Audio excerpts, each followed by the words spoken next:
Welcome to my special Thursday afternoon stream. Yesterday was quilting day and I broke my machine. So I figured out what happened. Whenever I hit the safety pin and I actually quilted over top of it, and I was super surprised and shocked that I didn't damage something. I damaged something.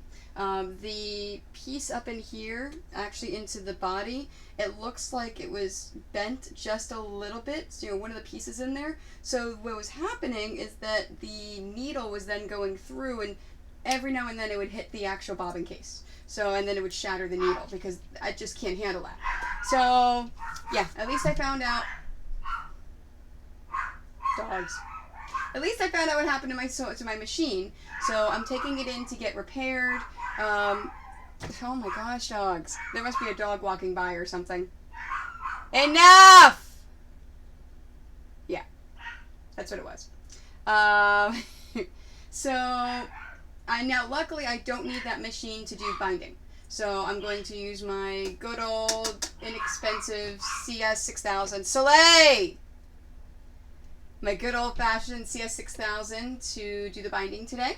So yeah, so let's get started. I did not get a chance to trim these quilts, so I will just do them now.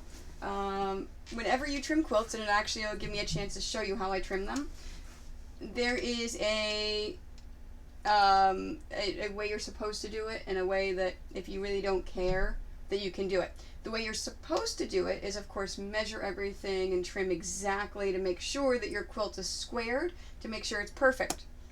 Yeah, that stuff doesn't bother me. So, when I trim it, I just trim right along the edge. And I trim just barely to make sure that I'm just catching the edge. Because I basically already have squared up my quilts. So in this case,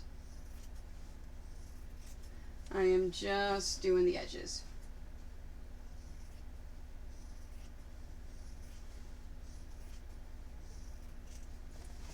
Now you see the box there that I have not opened yet from Moda. I will open that after I finish trimming these quilts. Oh, and I also, if you look to the left of me, I did manage to put a slideshow of the quilts. Now, I did put the Teenage Mutant Ninja Turtles one in there, even though I did not finish quilting it yesterday. But I wanted to make sure that even though I didn't finish it because my machine broke, I wanted you to be able to see what it looks like. So if I'm doing quilting day, and they are quilts that I have made previously, I can pop pictures up there. Oh, hey Doug, how are you?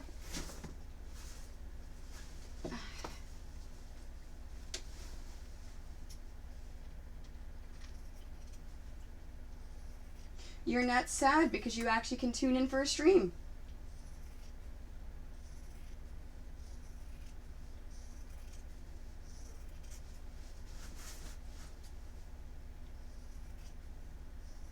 Oh, I almost forgot. Today's binding day. I want to make sure I change that. And change that on my thing. Binding day. Fantastic. Okay, why can I not?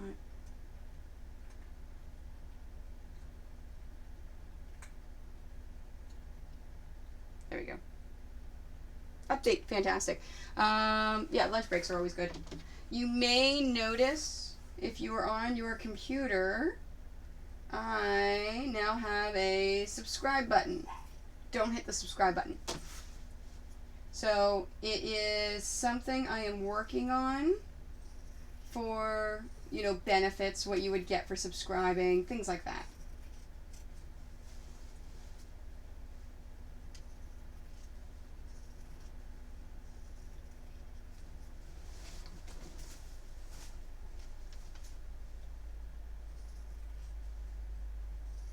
It just appeared yesterday right before my stream. So at 3:30 apparently it started.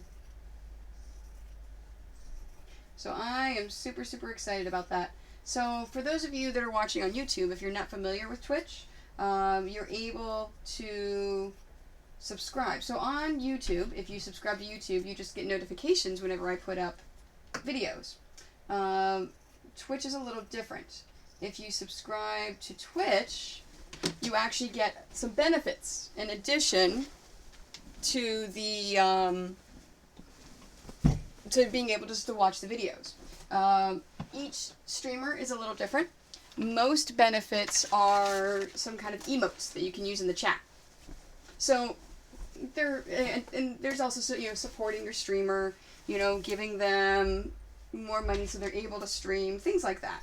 So I've got plans on buying more equipment, better equipment, video cameras, things like that.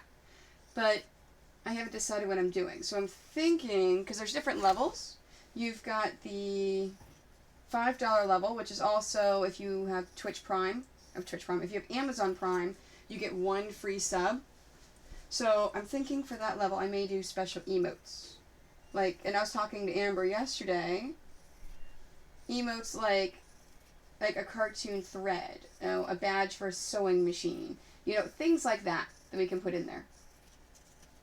And then the other levels, you have a $9.99 and a $24.99 level, or $9.95 and $24.95, something like that.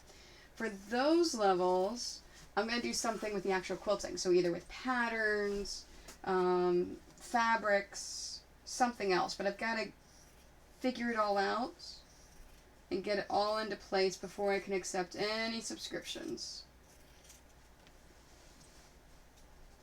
So it may take a few weeks.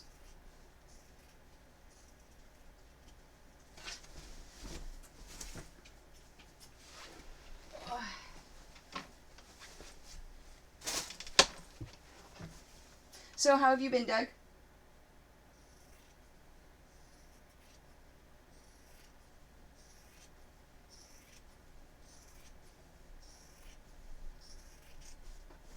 Are you excited to almost be finished with your doctorate program? Which is super exciting, by the way.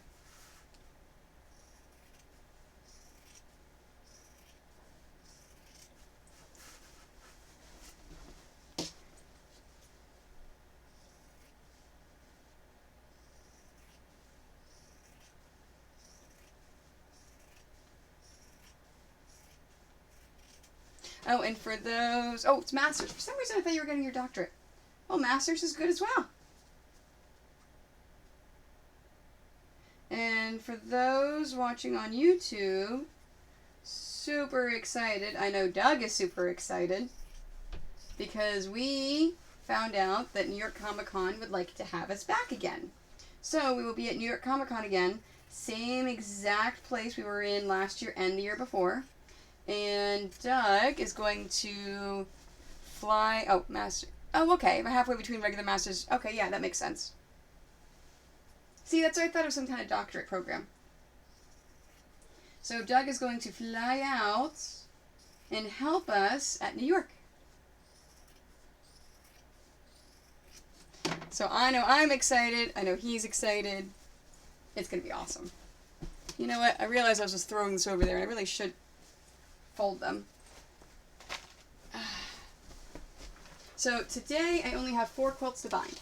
After I finish binding, I actually, all of this morning, was preparing all the fabric that I need to make dice bags. So if I finish the binding within the 3 hours, which I don't think I will, but I always like to have a backup plan, I will start making dice bags.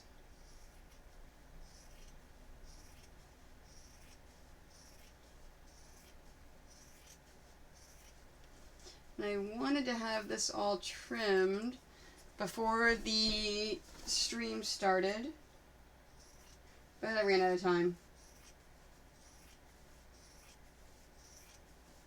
Now in this case, I'm cutting off this part of it because that is the selvage. So on the top and the bottom, the panel quilts, you have selvage there. So if you decide to use a panel to create a quilt and you add borders or you add other things to it, make sure you cut the selvage off first.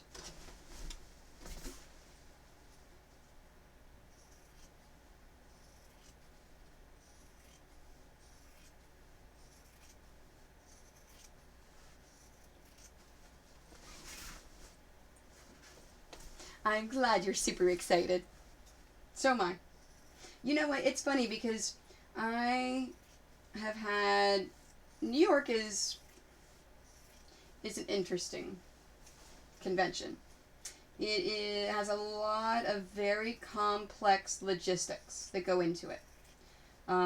It's also a very hard convention to load in and load out of if you don't use the Teamsters. And the Teamsters are pretty expensive.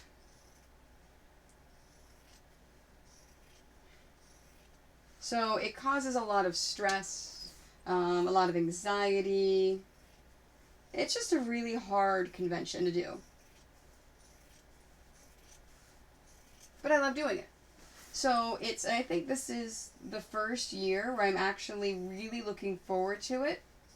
Because I think it's our third year there. I think we have finally figured out all the logistics of how to do them all and get it down. So that's good.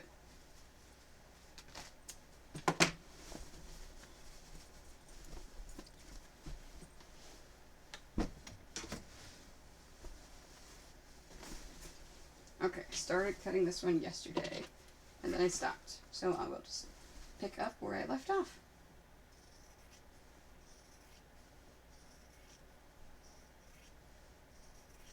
And I have my hair down today for a rare moment, although I don't know how long that's going to last. It may go up soon. I washed it this morning and it's still wet. And I don't like putting it up until it's dry. Yeah. I'm excited you're going to be helping us this year. Because not only do I not have to drive that rental van in New York City, but I have you there to help me move everything and set it up, and you've done it with me for a few times, so you know how it goes.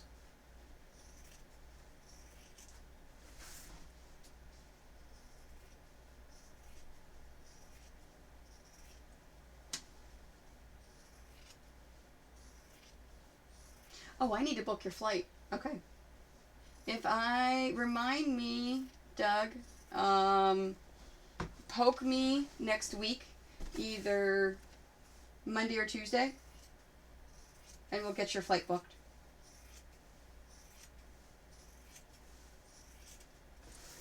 And again, this is selvage right here that I'm cutting off.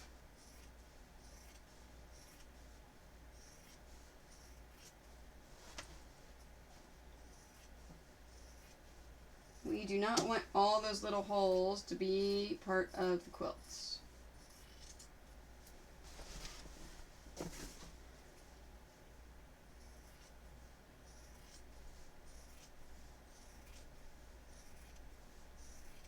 Yeah, and in addition to the emotes, I need to change some of the stuff along the bottom.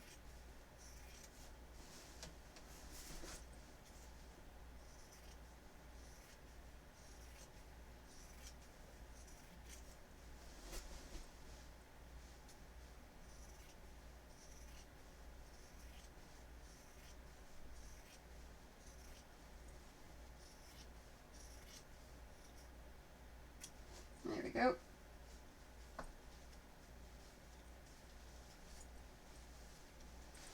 And there. All right. So, let's open the box. It's funny because I put so many. You're funny. Uh, I put so many orders in, I always forget exactly what I order and when I order it. So I know there's binding in here. I don't remember what color. I think I ordered just black. But there may be other bindings in here as well.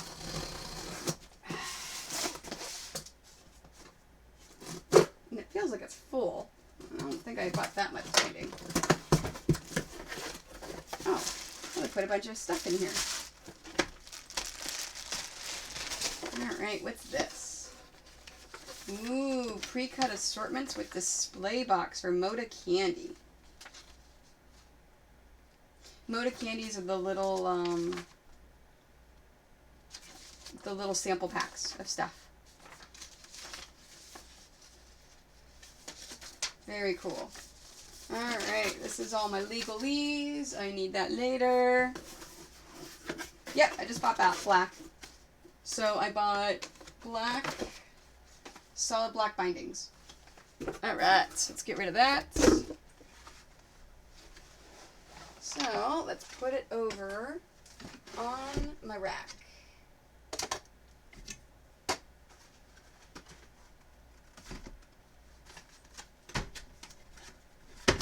Uh-oh. I have one extra, it won't fit. Go, go, go. Go. Oh, nope, it doesn't fit. It kind of sticks out. Okay, so let's figure out. I know I'm going to do black binding for the Guardians.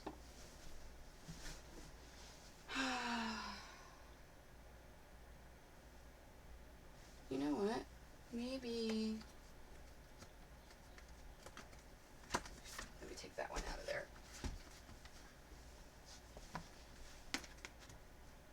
I think that's too yellow. It's too bright. Yeah. I don't like that one. Ooh, what about that pretty blue? I know I keep walking in front of this camera behind me. I'm sorry. No, that's too bright blue. What about this blue? Ooh, that one's pretty. Yeah, I'm gonna go with that one. I like that. So here it is for this camera. Isn't that nice? That's a nice pretty blue. Okay, so this binding it is. So Doug, you have not seen me with my new binding. Binding by the roll. Okay, where is my holder? I don't need this anymore. I do need this. Now, I do need to fold. Oh, I unplugged the iron. Okay, let's plug the iron back in. And that entire area is a mess. I just started stacking things on top of the ironing board. Because I'm like, I'm not going to use the ironing board today.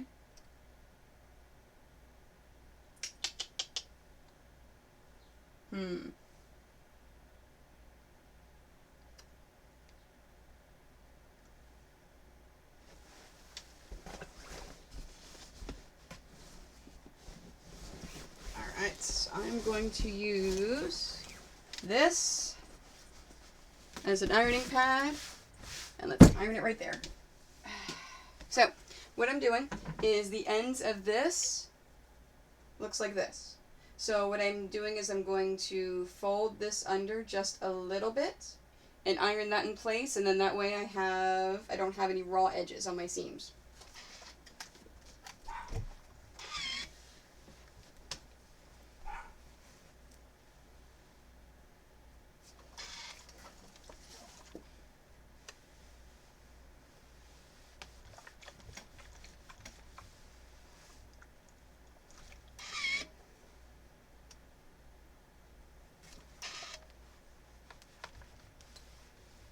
There we go.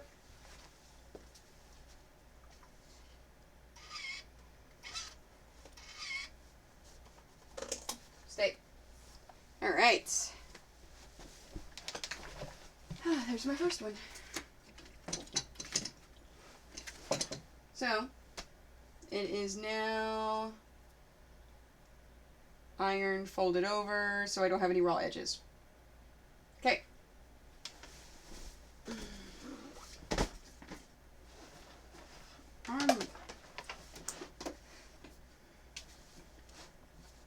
just knocking everything over. Okay, so for binding, I've got my raw edge. I'm doing the tuck method of binding.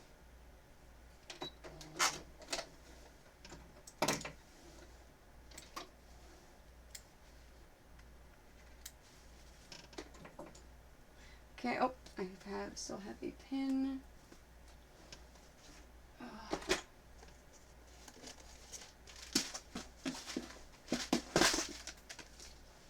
Let me leave this open in case I have any more pins.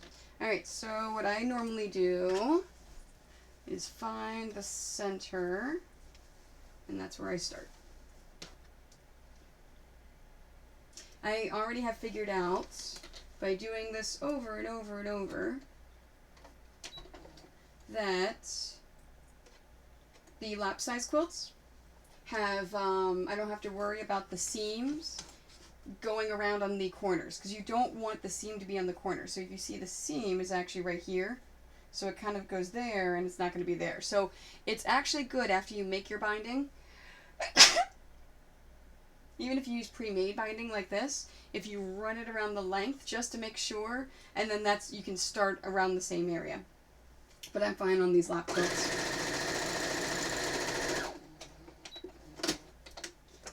Can I just say how much I am in love with my pre-made binding?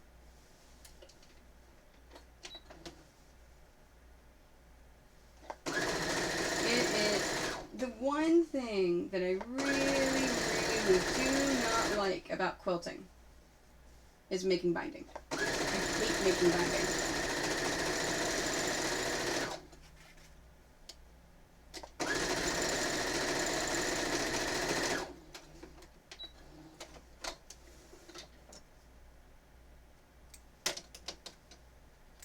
Okay, so I'm at the corner. So what I'm going to do is I'm going to take the binding, let me take some more off of there, and I'm going to fold it away so that this is now at a 45-degree angle. I'm going to press that seam down and then fold it towards, and then turn. And now I stopped sewing about a 1/4 inch from the end, and that's where I'm going to start sewing, is about a 1/4 inch from the end.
Now this machine, unlike my other one that I was using yesterday, does not have an automatic cutter. So that's why you see me pulling it and trimming it at the corners. Now for this, it does not matter what color your thread is. In fact, I'm going to use this off-white thread to put the binding on everything. What matters is whenever I'm going to secure it down. So when I secure it, after I folded it over and pinned it, at that point, I need to have the colors that I want. So I could use the off-white if I want it to show on the back of the binding. I can use a different color to make it stand out, or I can use a blue to have it blend in. Now the nice thing about having my binding by the roll also So I don't have to worry about any hair, dust, or dirt on it because I've got to put it up and away so it's not going to get any on it. And it's not touching anything except for my hands and the quilt.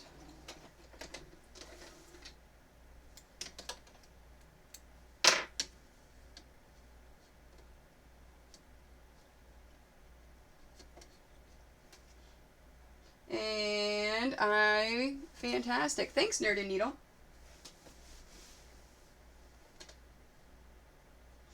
I just got a host. So welcome, Nerd and Needle viewers. I'm putting binding on for quilts.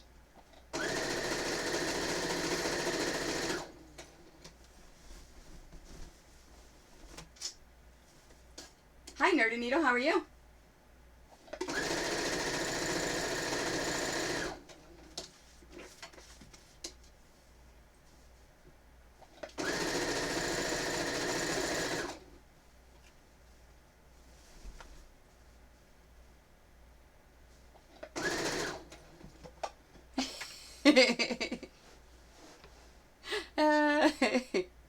Fantastic. And Nicolts. Is that the way to say that? Fantastic. Welcome everyone. Again, I'm putting binding on my quilts. So if you ever wanted to see how binding gets put on, and it's the same way, the single fold binding, you can put on clothing as well.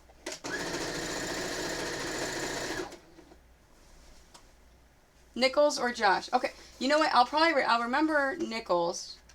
Josh, Joanne. Okay. Oh, and thank you for the follow. I appreciate that.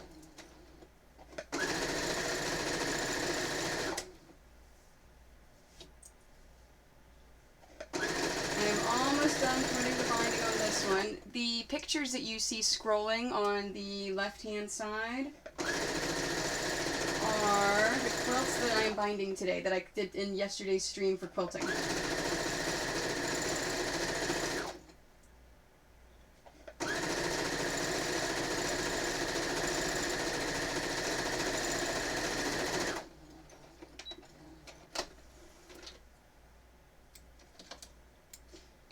So I'm not going to go into as much detail because I am halfway through this one. I am almost done.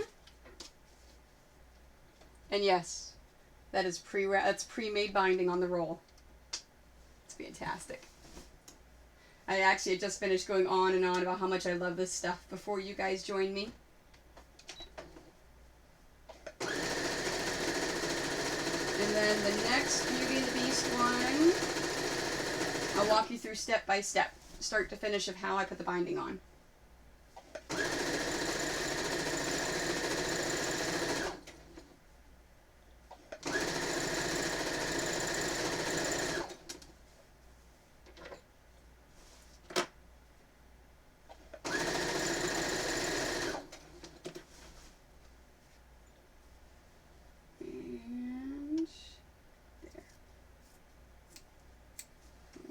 Got that. I'm going to trim some of these threads so they're not in my way. Trim that thread. Great. And like I said at the beginning, I use the tuck method of binding. There are a couple of different ways that you can do binding. You can sew it together. There's a whole bunch of tools and everything out there that for measuring and sewing the perfect binding on the end. I do the tuck method. Honestly, it's really hard to see the difference whenever you're looking at it. So that one's done. So let's go from the top. And the tuck method is just easier. Now, whenever I submit a quilt for judging into a quilt show, I will have someone else do the binding, or I'll take the time to actually go through and do it that way. Okay, so I need to iron this again. So I'm actually going to take the end, because whenever I cut it on the angle. So I'm going to trim it so it's straight again. And then Oh, you weren't, oh, thanks, Nerdy Needle. I didn't even realize, yeah, I thought you were following me too. I didn't even realize that you weren't. Okay, so what I'm doing is I'm tucking this in here. And thank you for the follow. I appreciate it. It's hard to do a heart one-handed with the... So I'm tucking this there. And I'm ironing that. Just like that.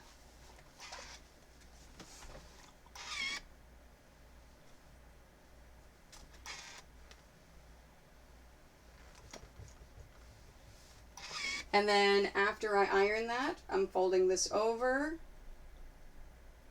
and giving it another iron. Just to make sure it's nice and in there. There we go. And I know I was shaking that camera. I apologize. Okay.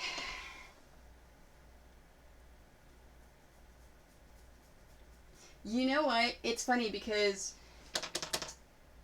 I have never, ever won an award at any quilt show. Ever. After putting my stuff in there. Yes. Yes, you know what?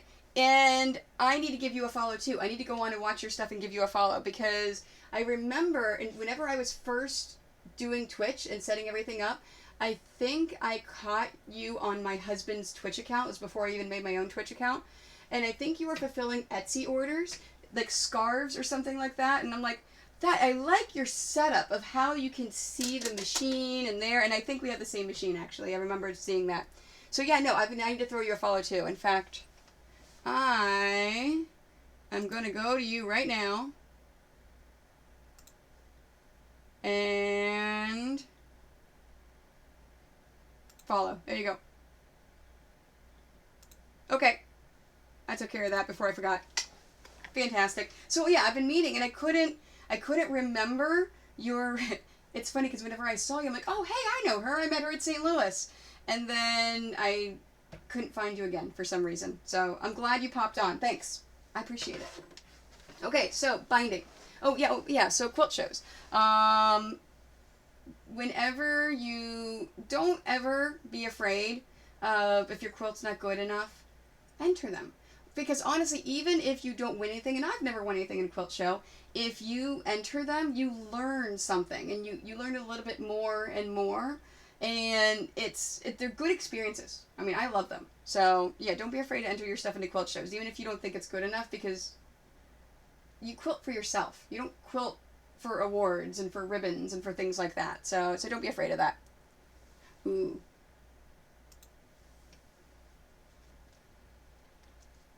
I gotta look at this quilt. Oh, that's cool. The blue piping, is that piping? Is that the stained glass method, or is that a little tiny strip of fabric? Because that looks really cool. I like that. Nice job. Your stuff's on point. Like, I don't see anything off. Yeah, you should definitely enter something. That's pretty cool. Okay, with the binding, I start in the middle on the bottom. So if you have any of my quilts, you will always notice that mine start right there.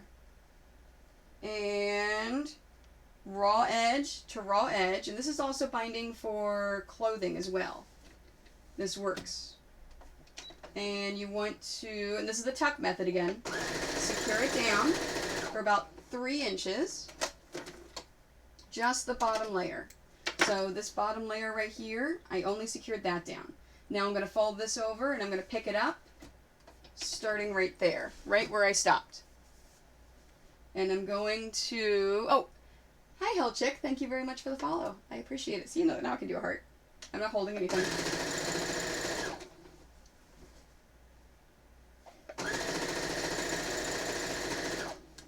So, all I'm doing is sewing all the way down. I'm going to stop about 1/2 inch from the end and secure it.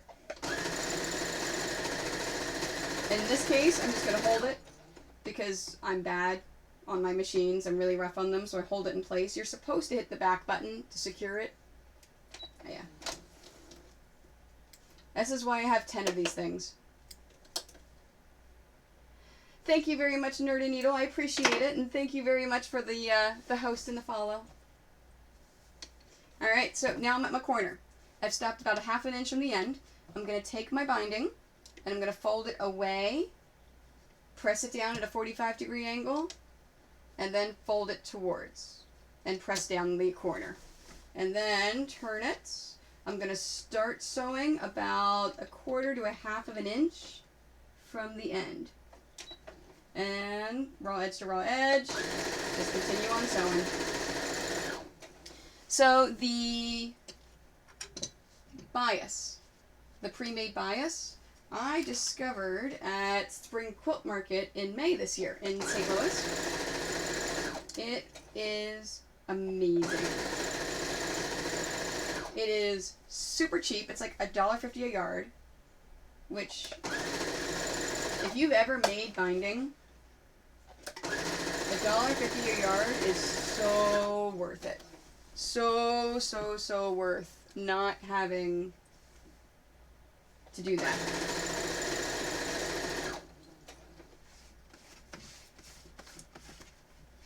And this is actually my thread cone holder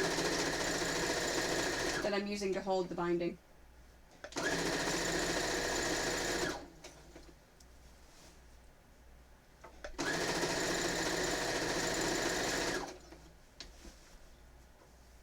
And if I haven't mentioned it recently, the pictures on the left-hand side are pictures of the quilts that I'm binding today.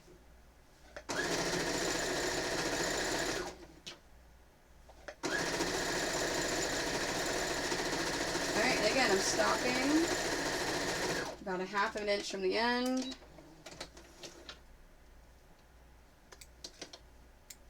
And then rinse and repeat. So, fold it away, fold it to, turn. Yeah, isn't it a good one? In fact, the one that I'm making is my absolute last one I have. I can't get that panel anymore. And I went to order some more from my distributor yesterday. Not only do they not have it, so every year, Creative Springs comes out with new fabrics in the lines. The Teenage Mutant Ninja Turtle line, they actually come out with like 2 different panels every single year. The old one was like a bright green. It's pretty cool. But I really like this one. Well, the 2 that they came out with for this year are so... I don't like them at all. Like, one is a bunch of long skateboards, and not even skateboards, like long boards. They're supposed to be skateboards, and it says some phrase that they say, and then it says Teenage Mutant Ninja Turtles on it, but there's no turtles on it. And then the other one is all of them kind of hanging around holding a pizza box. It says Pizza Party. But the way that they're drawn, all standing around, looks very kiddish. I am more of a fan of the comic book style, like that. Yep, I guess my husband and Jordan are home from grocery shopping. So he took off work today because we are going camping tomorrow.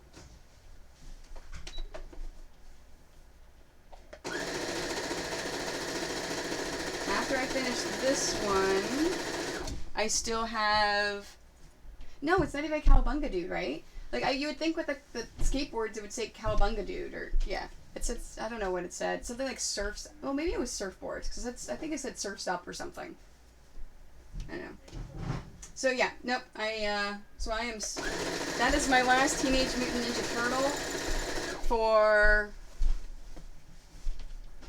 a year, until the next ones come out.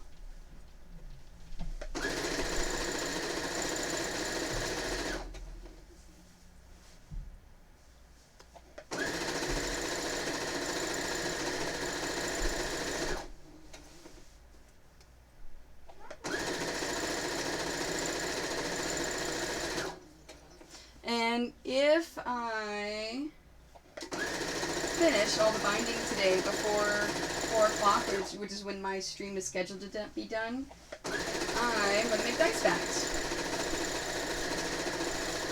Show you how I make those.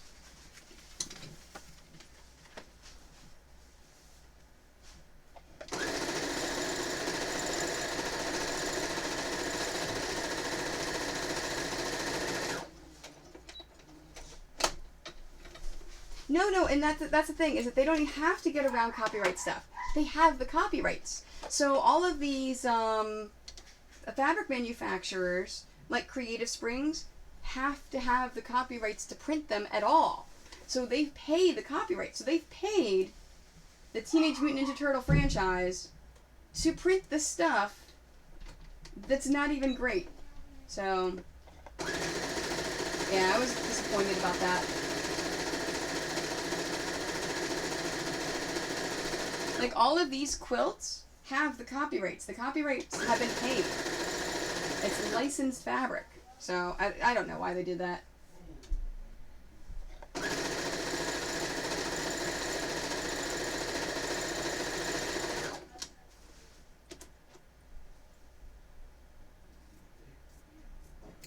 And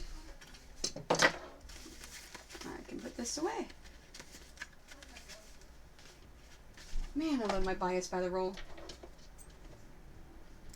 Just makes it so much easier.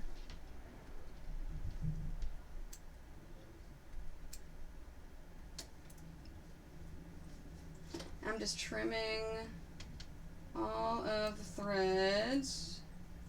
Alright, so last step. So this is the, yeah, no, I agree. This is the tuck method. So you have your fabric here. So this is your starting point. That I have sewn this part to the thread, to the actual fabric, and I have this loose one right here. So I'm actually going to take this, tuck it in, just like that. So set it over top, and put this together. And make sure it's all lined up. After it's tucked, just sew it.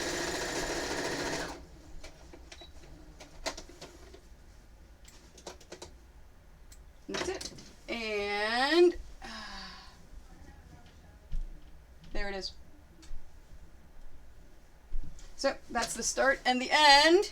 And now for the next one. All right, so this blue can go home on my little caddy.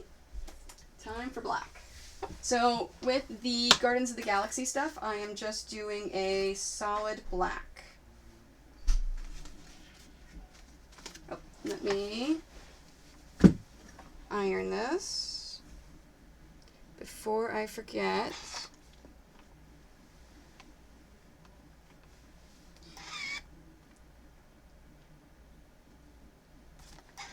You always want to make sure you do not have any seams or any edges, any raw edges. So I always tuck that in there. There you go. Alright, Guardians of the Galaxy. Right there is my center. Here we go. Now again, it doesn't make a difference what color thread you use to attach the binding on. Oh. I don't know why it didn't, you're just a tiny strip of fabric. I don't know why it didn't allow that. I just went up and I allowed it. I have the I teach a lot of kids classes, and so I encourage the kids to come on and watch me on Twitch whenever I sew. So because of that, my channel is super clean, and I have the super moderated stuff on. So I don't know why it didn't let your just a strip of fabric in. So if that's a small little thing of fabric, that's amazing. Some felt alpaca blankets.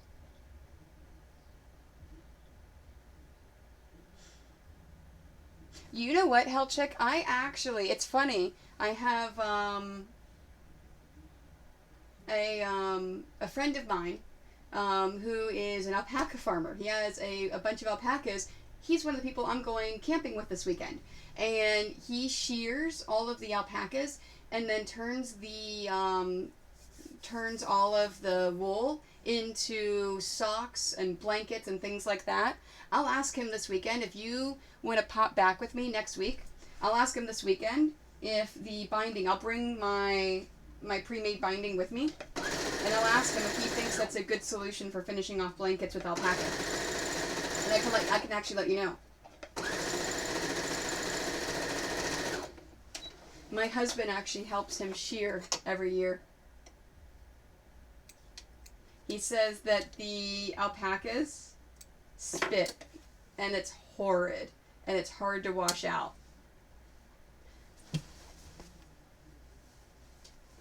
Oh, that's cool if you spin it yourself. Yeah.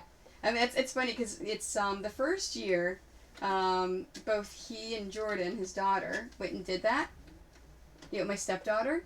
And the second year, Mike says, "Hey, Jordan, you want to go back again?" She goes, "Yeah, okay." So they helped him shear again this year. Mike? Hey, Mike!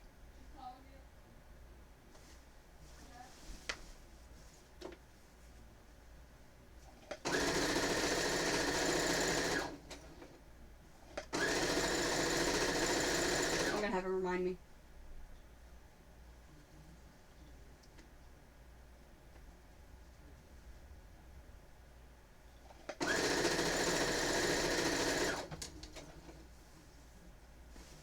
That's awesome. See, and it's really cool because I actually went and I watched it for one of them when you attach the alpacas to that the table thing, and then you flip the table, and you have and then they have someone holding the feet and someone holding the head and the arms so that it won't spit on anyone, and yeah, it's pretty cool. Oh, where's my phone?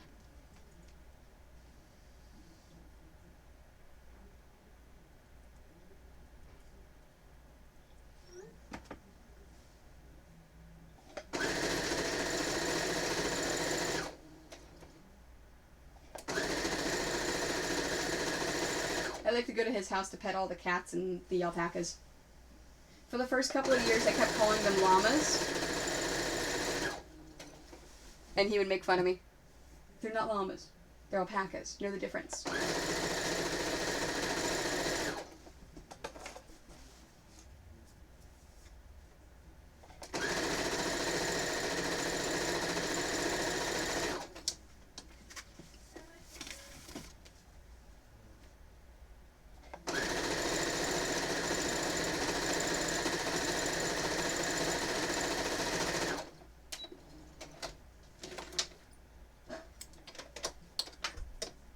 Come on. And I also, for everyone new that joined me, from Nerd and Needle, I also upload all of my videos to YouTube. It takes 1 or 2 days for me to get them up, but every single one of my Twitch streams, I upload to YouTube. So, if there's any techniques or anything I do that you want to go back and rewatch, I will keep them up there forever for you. Because unfortunately, Twitch lets things go away after a bit. Oh, you made a poster. If you have that, drop a link in there. I want to see that. That's funny. Oops, I'm out of bobbin thread.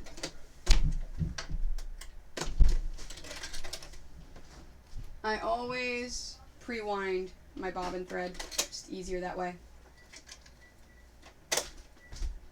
Hey, there I have a person on my stream that has a bunch of alpaca blankets that they have made out of alpaca fur that they have, or hair that they've sheared themselves and then done. Remind me to talk to Lozy this weekend about how to finish them off. You could just text me that and made an appointment. A reminder.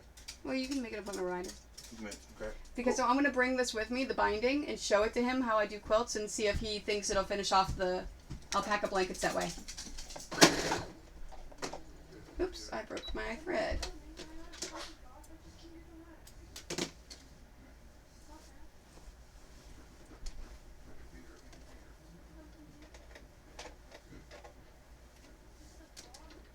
There we go. Wonder why the thread broke. The only problem with this cheap machine doesn't have an automatic threader. I have to hand thread it every time myself.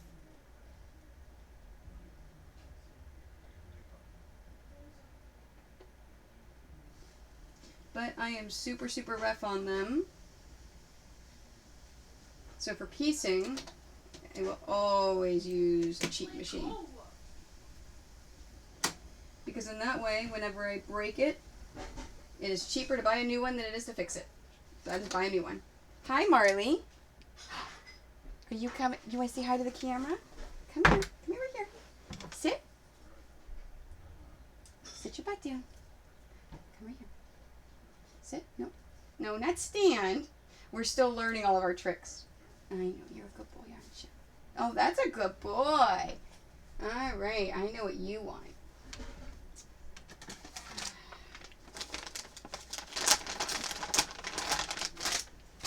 Are you excited? You're so excited? All right, here you go, baby. That's the only reason why they come and visit me anymore. But that's fine because I don't want their hair down here.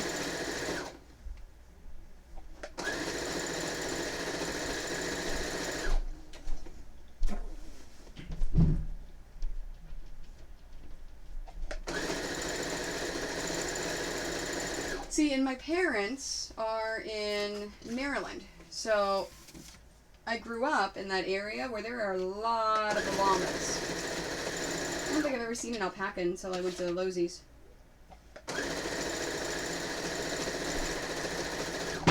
Oops.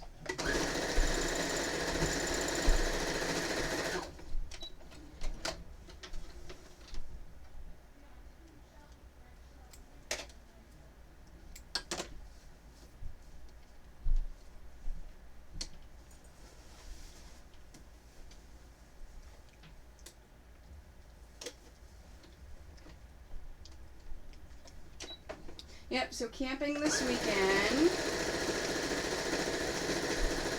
I'm going to figure out my subscription stuff, what I'm going to do for my levels, my different things. I also may design some more quilts.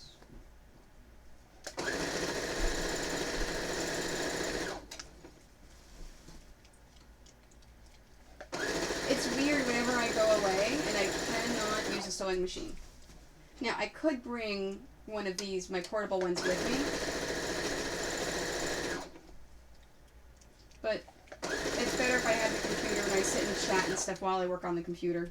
Or tablet.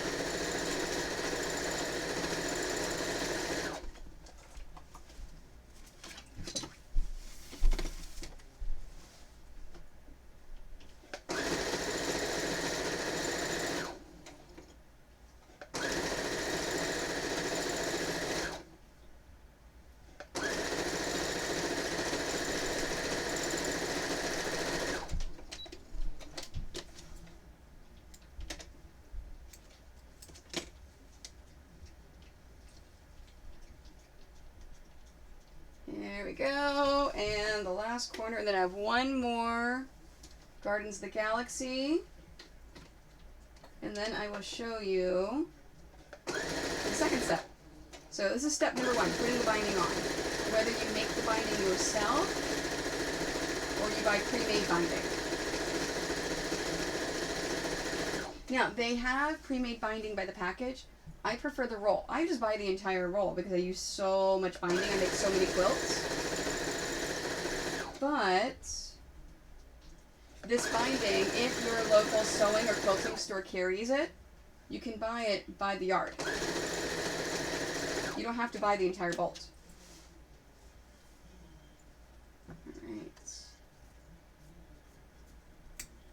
Now, what I did is I cut the end, so the angle actually is a little bit better because you get more purchase. You get actually more anchoring on the bottom without having the extra fabric along the top.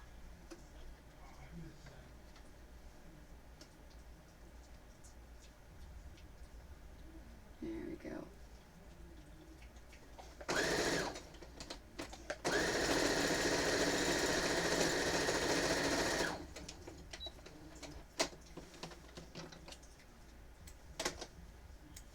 All right, that one's done. One more.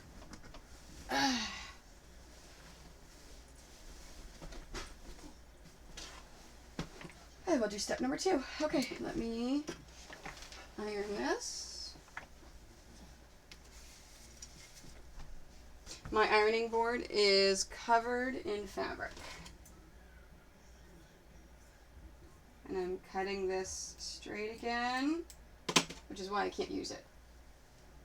And I have made myself a little makeshift ironing board back here.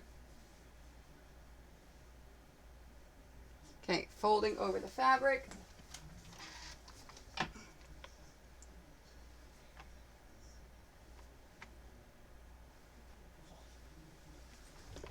Ironing the fold. So it is the fold, oops, it's ironed over. So now I'm just closing this and ironing it again. That should be the last thing I have to iron today.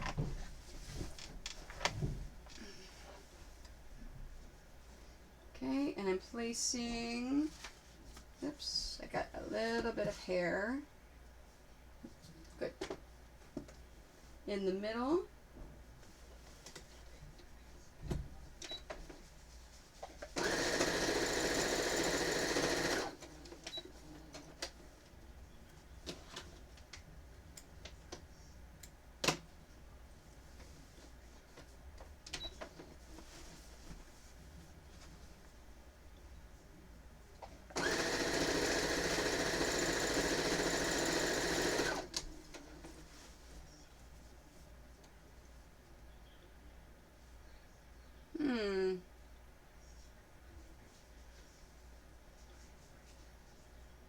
Sorry, I'm looking over at my stream, the health.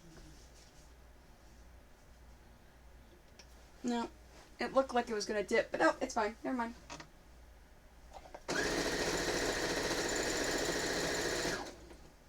just a momentary thing.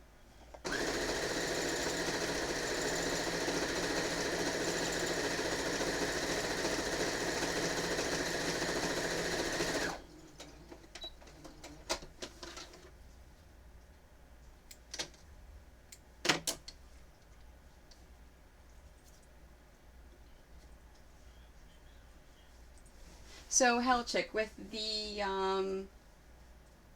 alpaca stuff that you do you give it as gifts? Do you sell it?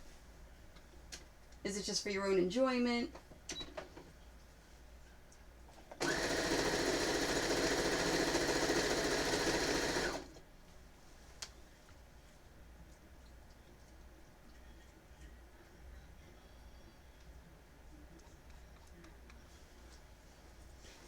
And Nichols, I could always see more quilts.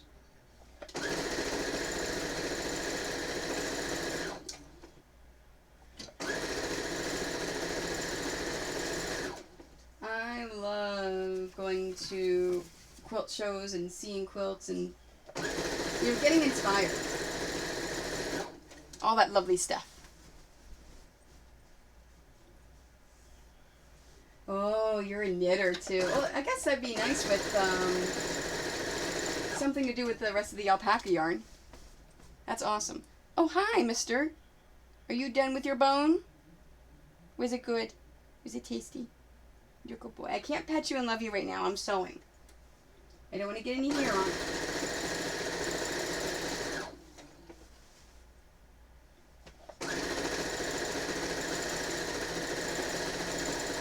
It's funny. My business partner for conventions, Nicole, is a crocheter.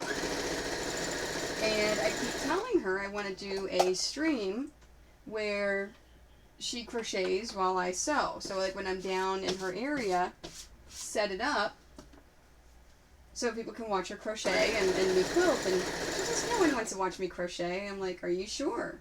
You'd be surprised. No, I'm not streaming. I'm never doing that. Blah, blah, blah. So, okay. So she's convinced that no one wants to watch her. We're at AwesomeCon 2 weeks ago. And I'm chatting with someone, and they say, oh, you Twitch. What games do you play? I'm like, no, I don't play games on Twitch. I stream whenever I'm sewing on the creative channel. So anytime I'm home in my studio and I'm sewing, I stream it. And I said, oh, that's really cool. I'd love to watch you quilt and sew. And they immediately turned to Nicole and said, are you going to crochet? Are you going to stream when you crochet? She looked at me and said, no. It made me laugh.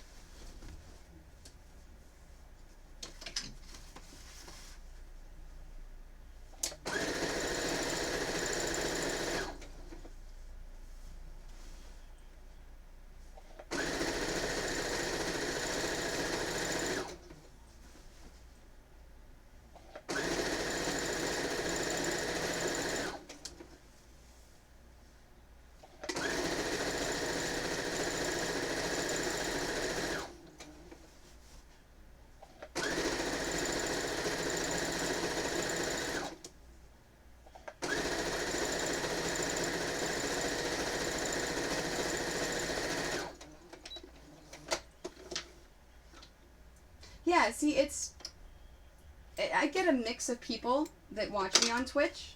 Some people are sewers and crafters, and they want to see how things are done and get hints and tips and tricks. Then I get fans of mine that have my quilts that just want to see how I make them. And then I get people that just want to come on and chat. And I will sit and talk about anything. I have no problems with that.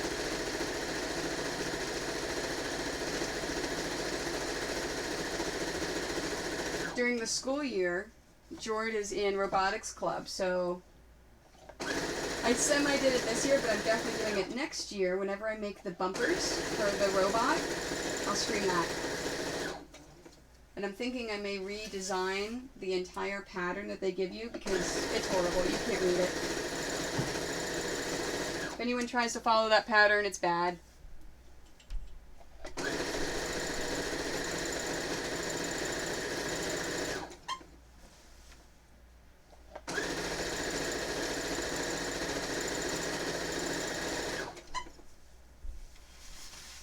Oh, I forgot to mention the Teenage Mutant Ninja Turtle quilt. I am not actually binding it today, although the picture's on there, because it was on my stream yesterday for quilting. I broke my quilting machine in the middle of that quilt. So, it's going in the shop, and I will finish quilting it when it comes out of the shop. But everything I'm working on, I won't need that.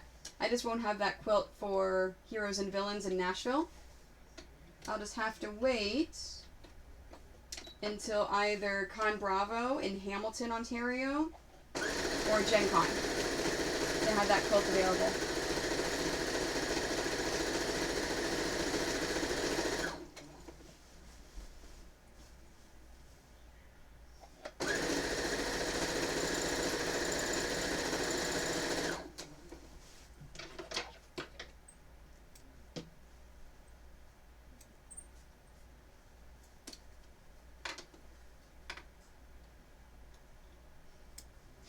I am going to try to do some IRL Twitch stuff at the next couple conventions I do, because that was fun. Alright, that one is done, and let's tuck that baby in there, fold that over, and sew it closed.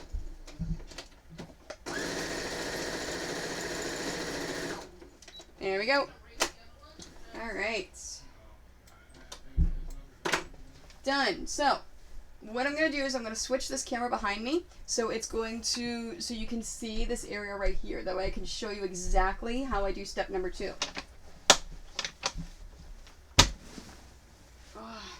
So let me move all those over there. Move my makeshift thing. And, oh, there's my mouse. Let's turn the camera off so I don't actually make you guys all sick.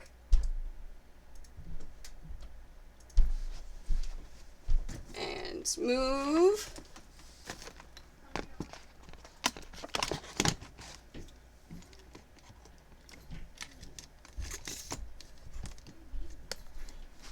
Okay. And then activate. And let's move this on top of that. And I'm just going to move it just a little bit. You know what? Let me move it up just a touch. Okay, that should be good. And is that going to be too much light? Yeah. No, you know what? I'm going to leave it on there. That way you can see. All right. Step number 2. There's a couple of ways you can do it. You can use pins. I'm going to move that up because it cuts my head off. And I feel weird when I talk to you and you can't see me. There we go. Now, the reason why that light right there, I never turn this on.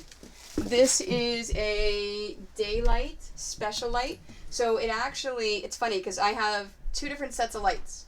I have my daylights and then I have my studio lights. The studio lights give it a nice soft glow. The daylights are so bright and so nice, they override and eliminate the studio lights, and as you see, it creates a huge glare.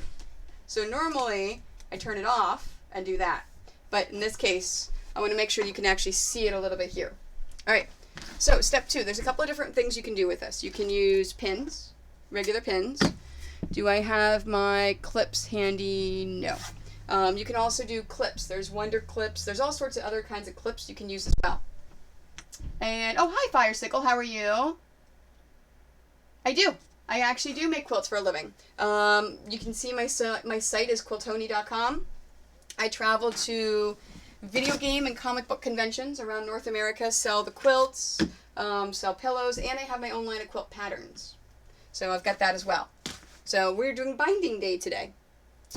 All right, so I use pins for my binding when I do them. First thing is put your label on if you're going to put one on. In my case, my label I put on afterwards.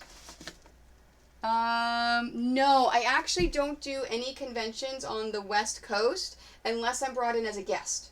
Because I have to be, because with my setup, if you actually look at my Facebook channel or if you look at my Twitch from last Thursday, you can see my huge setup and the grid walls that I do, and I have to be able to drive. So I only drive up to 12 hours. I'm heading to Nashville, which is 11 hours for me next weekend. But no, I don't do anything in Salt Lake unless they bring me out. Now, if you talk to GamerCon and they want to come bring me out as a guest, I do panels, I do charity things, I do all sorts of things as a guest, as well as this stuff, as show off my things. Okay, so Quiltoni is my label. If you take a look, if I put that there and then bring the binding around, it actually cuts off my logo. So my label I actually put right here and I hand stitch it on. So we don't have to worry about that right now. So if you have a label, this is where you would put it on. Now, there's 2 things you want to do. Make sure you have a nice flat space and have a lint roller. Because all of this moving around, my table, this table, sewing machine, everything else. Oh, and thank you very much for the follow, Firesicle. I appreciate that. All of this moving around, I've gotten a little bit of hair, dust, and dirt on there. When you are making a quilt, even if it's for yourself, you don't know how that quilt is going to the hands it's going to be in the future. So whether you're giving as a gift, whether it's going to be passed down, someone could have allergies. So it's super important that you roll and get all hair, dust, and dirt off of your quilt, off of both sides of where you're turning this binding. It is super, super important, especially for someone like me. I sell my quilts. I don't know who's going to get them. So I really have to make sure that there's no hair, no dust, no dirt on there. All right, so first step, you take the corner and you flip it under. You take your finger and you kind of poke it on in there and you just really give it a good tug. After that, you're just kind of tugging. Now you don't want to pull it too hard. You just want to pull it just a little bit tight. And then fold it over. And use your clip, use your pin, use whatever you do. Oh, and I don't like those pins. Didn't have a ball on it. I like to have balls on my pin heads. All right, and that's it. So you're folding it over. You're tugging it a little bit, putting it down, and pinning it. Now, before you go any farther, check the other side and make sure that you have a nice binding on your front side. It's not too tight, it's not too small, and you can actually work it.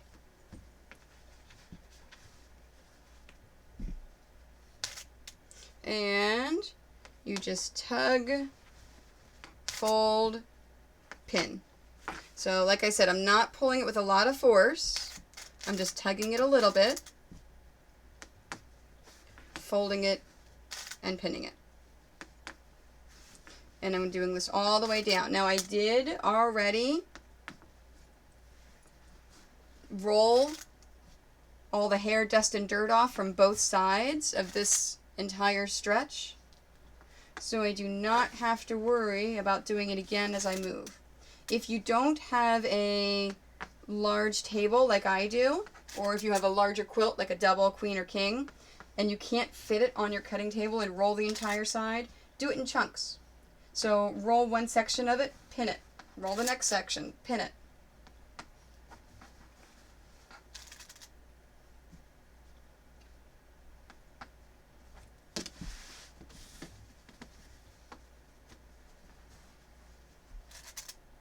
You know, asking about GamerCon reminded me, whenever I was at Too Many Games last weekend, I was chatting with someone who is going to a geek camp. How did I not know these things existed? So at geek camp, apparently they're doing all sorts of cool geeky arts and crafts. They're doing it just, I had to look it up immediately because it looked so freaking cool. I would love to go and teach quilting at a geek camp. That'd be awesome.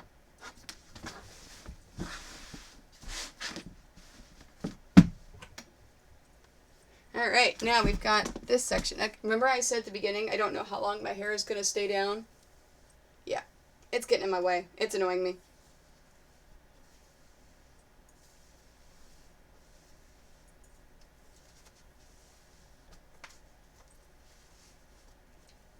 There we go. Alright. Because my problem is as I'm bending over, my hair goes over and it gets in my way. Hi, baby. You're not going to get another bone. You have a Chewy over there.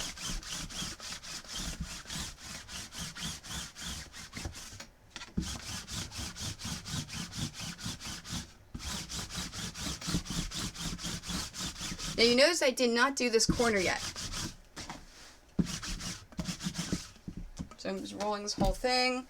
I normally wait until I go along the next end. And you have these huge long threads if you don't have an automatic cutter. I just trim them as I go.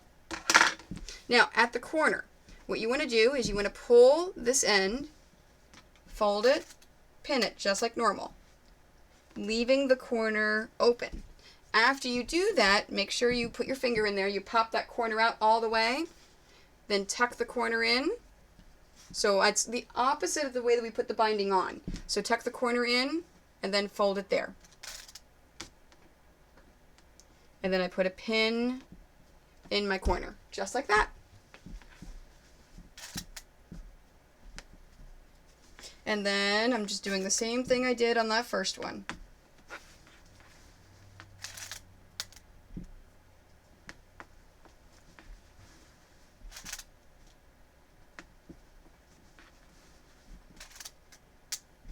Yep, there's another pin. I don't know how these pins that don't have the ball points on the heads got in here.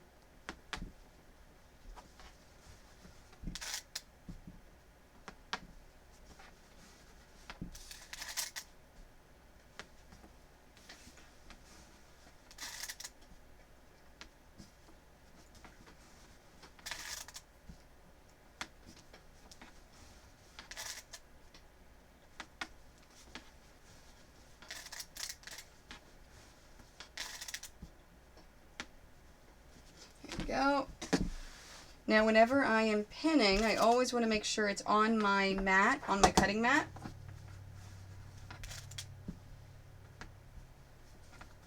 And get down to the end.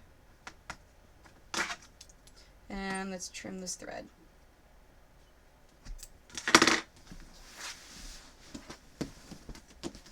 And that's the second step of binding. Rinse and repeat.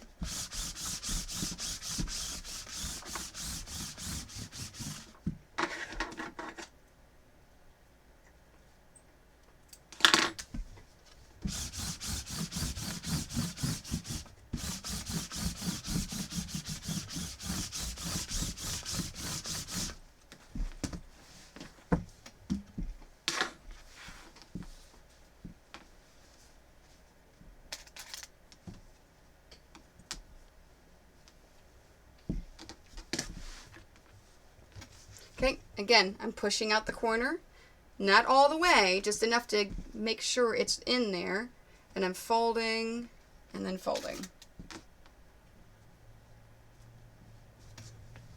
There's a couple of really good binding tutorials on YouTube. So if you don't want to skip through a bunch of me talking and doing other things, the Fawns and Porter one, I think, is only like 5 minutes. It's a really good one.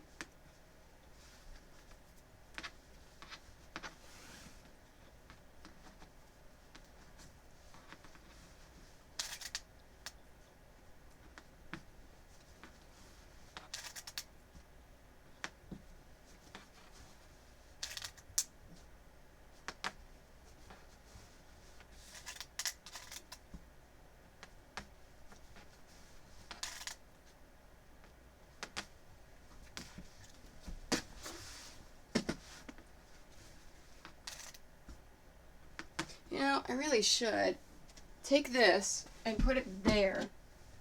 That way I don't have to keep looking over my shoulder to look at the chat.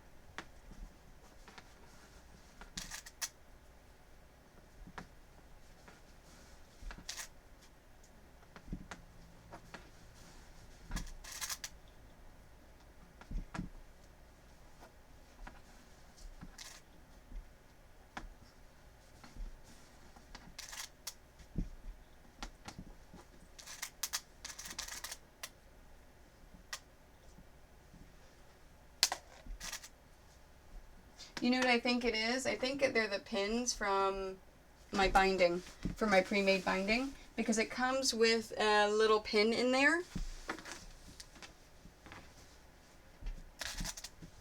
to hold it, and I don't put it back. So I think it somehow has made its way into my pin thing. You like that technical term?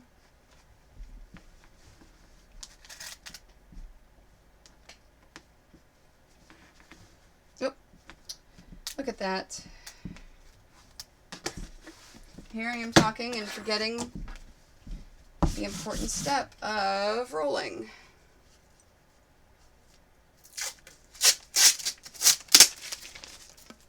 There we go.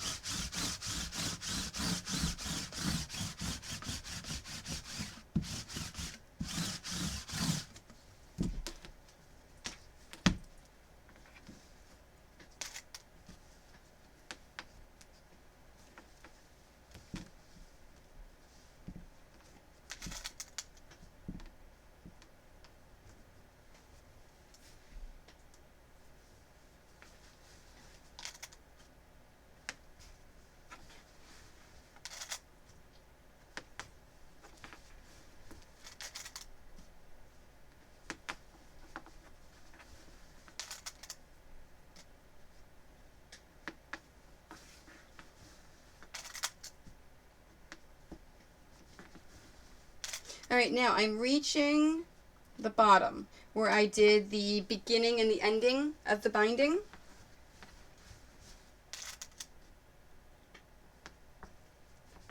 So as I get closer, I do what I normally do. Now, right here is the double binding. So as I get closer, I'm going to pick this up, I'm going to fold it over and put a pin right at the seams. And then I'm going to put another pin just before it and just after it. And what that's going to do is it's going to make sure that this seam right here is going to be even and make sure that it's not going to get caught up whenever you're doing the actual sewing to put it on.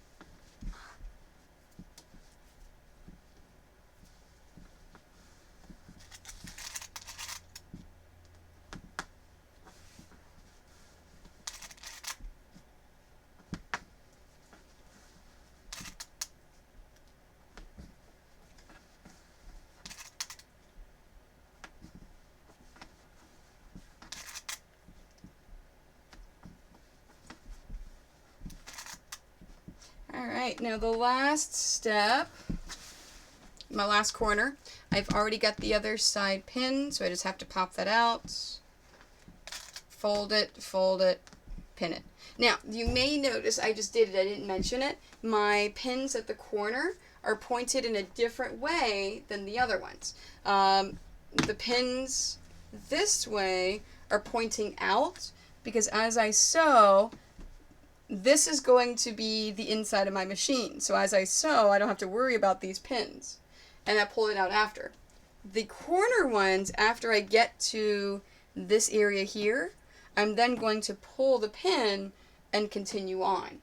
Because the way, if I leave that pin in there, it may get caught up in there, and it may have problems. So that's why the corner pins are put in a different direction. Okay, so there is the first one. 1 down, 3 to go.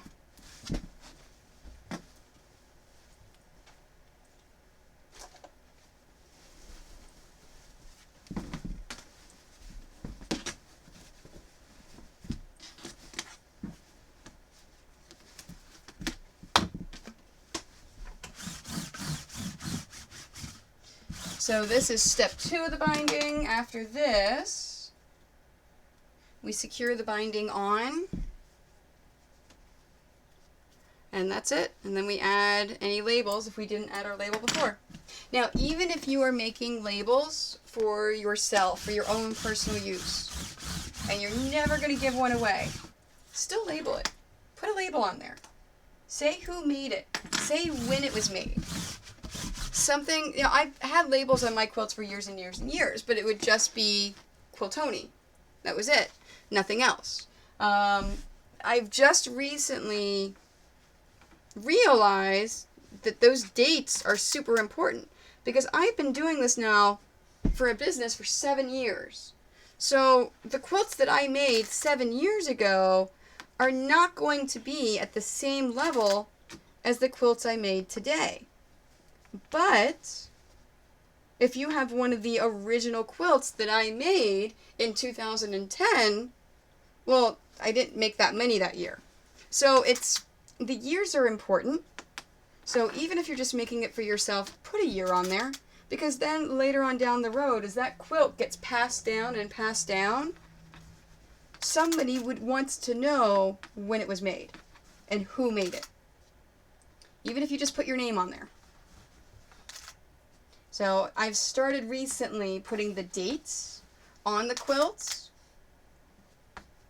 So then that way whoever buys it knows when it was made, and of course I know when it was made.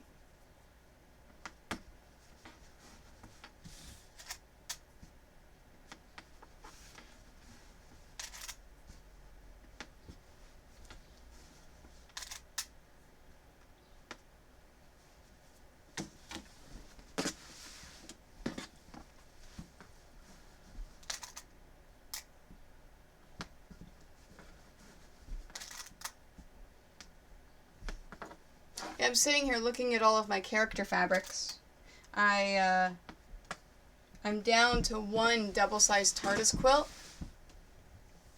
And I'm just looking at the character fabrics thinking, what am I going to use for the background of the next set of quilts? Oops. Because I have been using a red Doctor Who fabric that has TARDISes and Daleks and all sorts of things on it. But I have a multicolored Dalek fabric that I think would look cute. And then, of course, you've got the Van Gogh fabric, which is amazing.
Chat has been super quiet lately.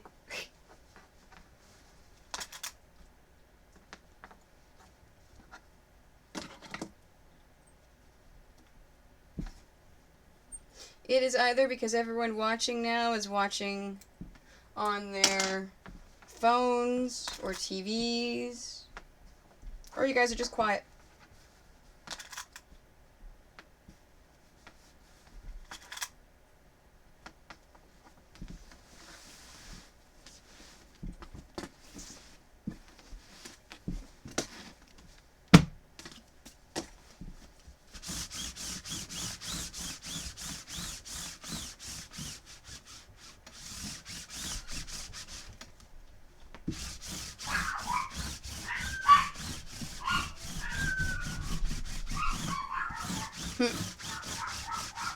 A dog must be walking by. The nerve of dogs wanting to walk by our house. Can you believe them?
Hi, Marley.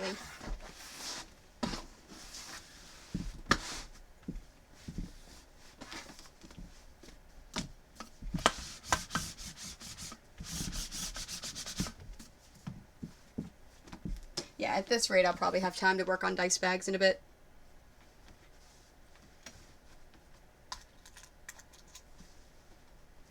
I am moving through these pretty fast. Now, I still have quilt kits to make, dice bags to make, and pillows and everything before Nashville. Oh, where's my next one? There we go. Before Gen Con, now, and of course I've got Con Bravo at the end of July. Gen Con is at the end of August. I still have Catan quilts kits to make because I'm teaching a class at Gen Con on how to English paper piece, so hand quilting. And one of the classes is just basic English paper piecing. This is how you do it. This is how it works. I'll give you some materials, and basically you just are able to go through all my scraps and make what you want. Then the other class is the Catan. So it is a mini Catan quilt. I actually finished on a stream a few weeks ago. So it'll be a whole kit of how to, so the class itself will be how to English paper piece, and it's a little bit more advanced class, but you don't have to know how to English paper piece, but there's no way you're finishing it in class. So it's the actual pieces as well as the triangles that go around the edges.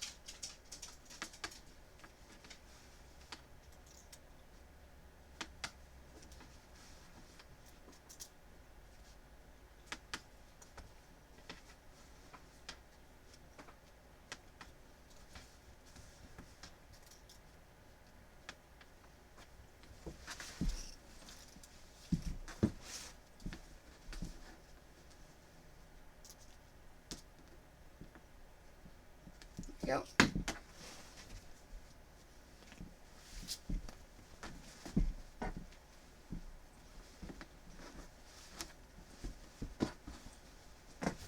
Okay, there's two more.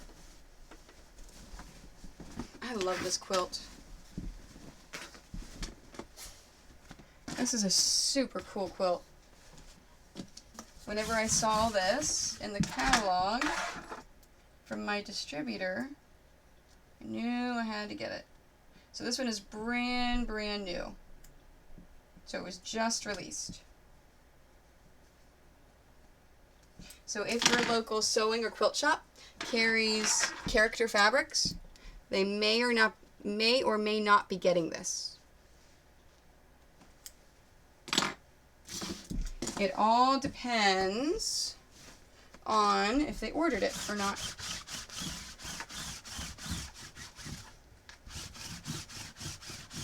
Now the last one, the Gardens of the Galaxy, was a Creative Springs. This one is a Camelot Fabrics. And I love Camelot Fabrics. The quality of the fabric is amazing. They look amazing. They're just super cool. I found a lot of times, well, except for the Lord of the Rings and the Harry Potter panels, Camelot will actually draw, hire an artist to draw and make a super nice panel. I'm not sure why the Harry Potter and the Lord of the Rings one, they just use movie posters. Maybe that's what the copyright holders wanted.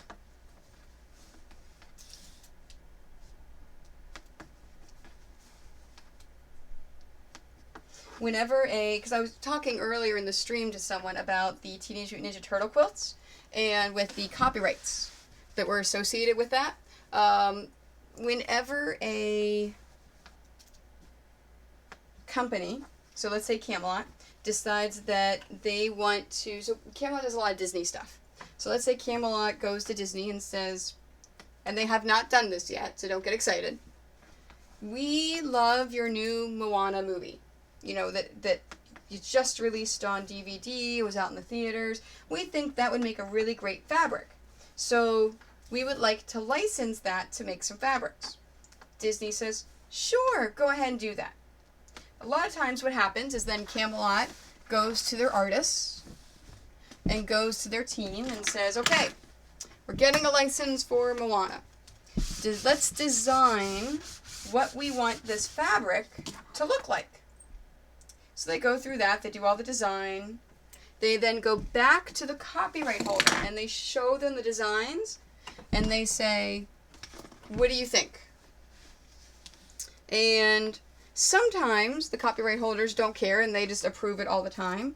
Other times they want to present a good image for their company, so they really put time and effort into making sure that what they approve is good. And then the line of fabric is announced. So in this case, Beauty and the Beast, I think, was announced in February.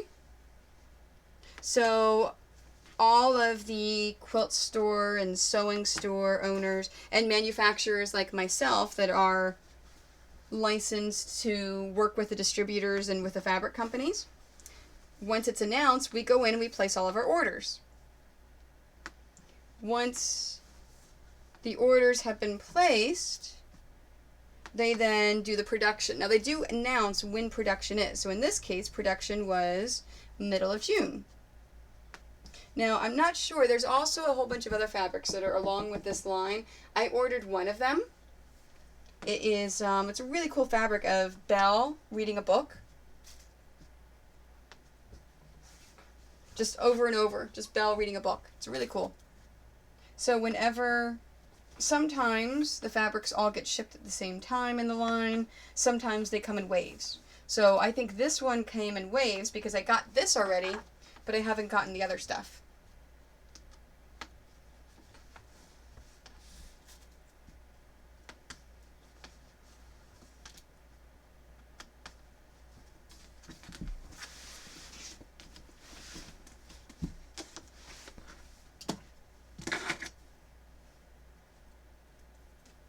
Yeah, I get asked all the time at conventions where I get my fabric from. I even had my sister-in-law ask where I got my fabric from.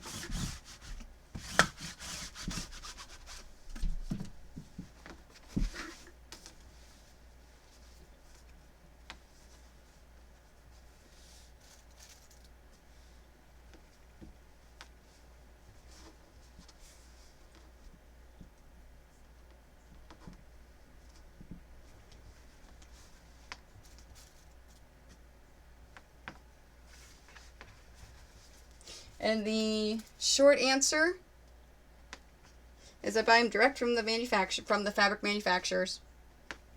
So I do not have to go into any stores to get my fabric. The only downside to that is I have to buy it by the bolt. And the bolt a lot of time is at least 15 yards of fabric. So, as I look around my studio, I am surrounded by bookcase of fabric. So what happens when I buy a bolt of fabric and it doesn't do very well? People don't want to buy pillows with that fabric, or they don't want me to make quilts with that fabric. What happens is I discontinue it, throw it into mystery boxes, and at a super discounted price, and then pull it from my shelves and put it over on the far shelf over there, which is the charity shelf. So anytime, if I have extra time,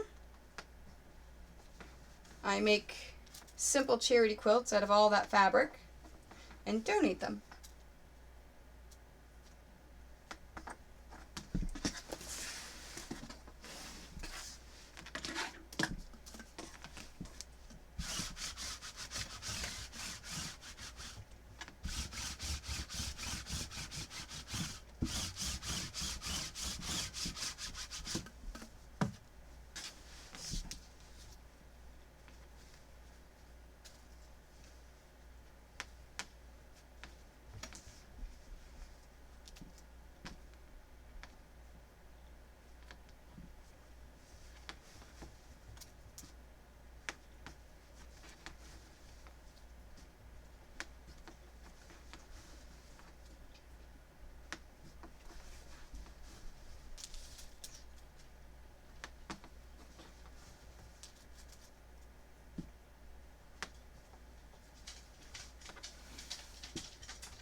Oops. Missed a pin. And one more.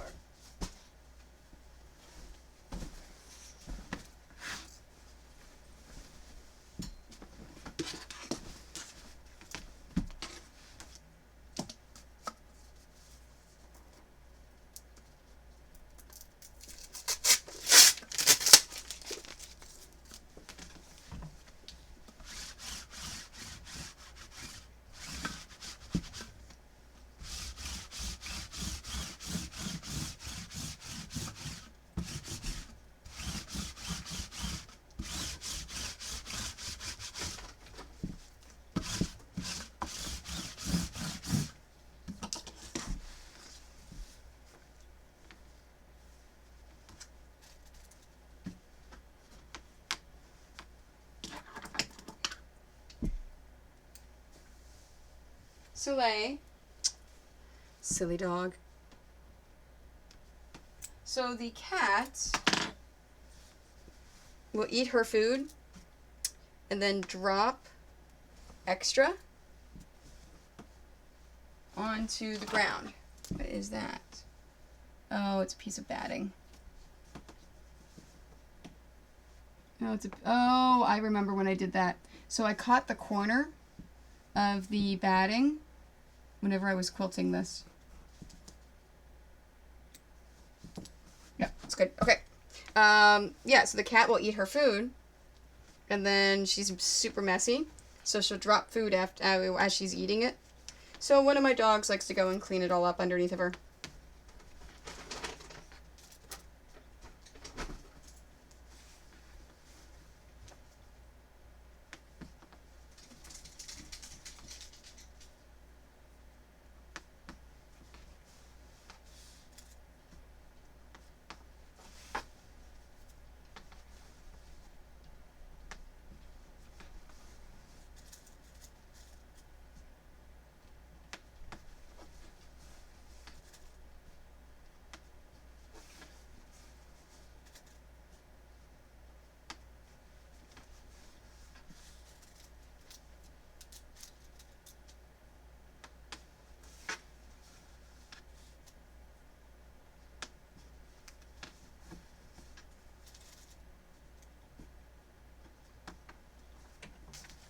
Oops.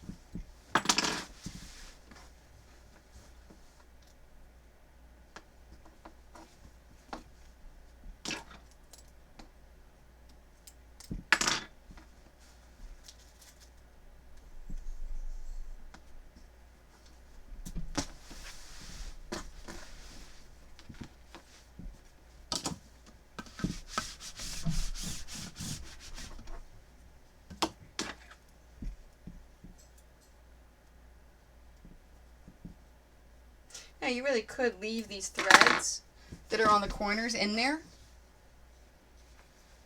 and just kind of sew them inside of it.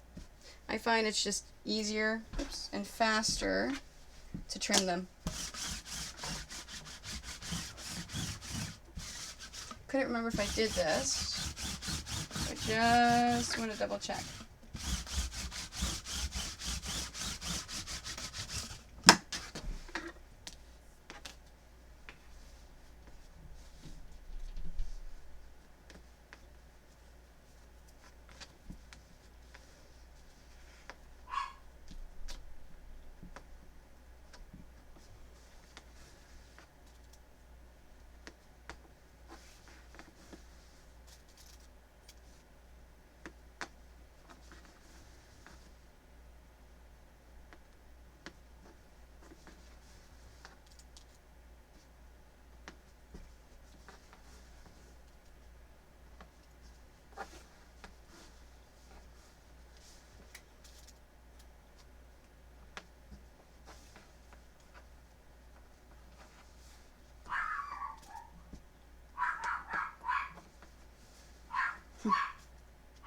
There must be a dog walking by. You know, she was never barky like that until I kept taking her to visit my parents. Well, my parents have, oh, now they have 4 dogs. But they have a couple of dogs, and the dogs don't necessarily bark a lot. Soleil!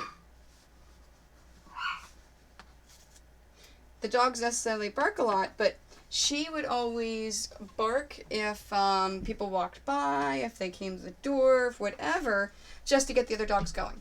So I think it's more of a I'm the dog in charge kind of thing.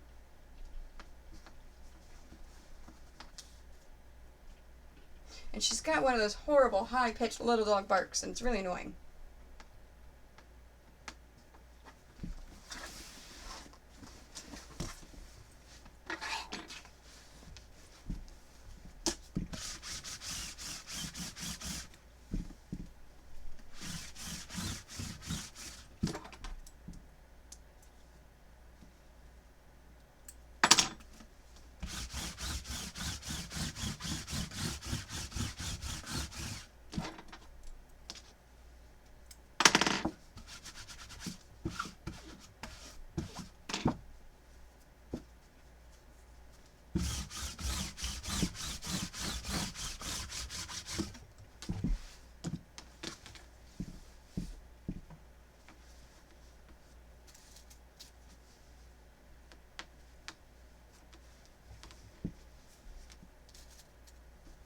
Two more sides, and I am done pinning. And moving on to the last step. Now, the last step actually does not take that long. Actually, this step, step number 2, is what takes the longest.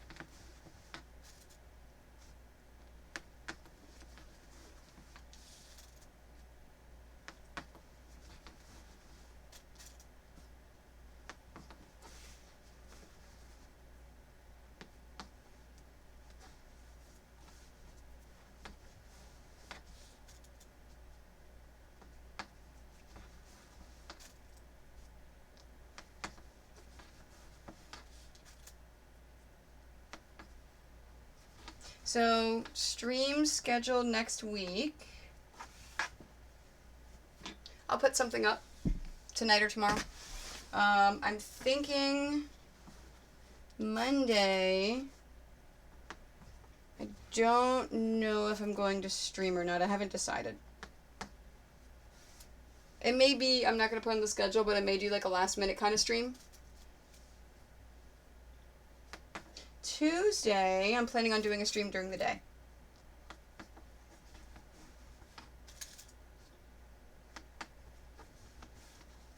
And then Wednesday, probably a late afternoon stream. Kind of like what I did yesterday.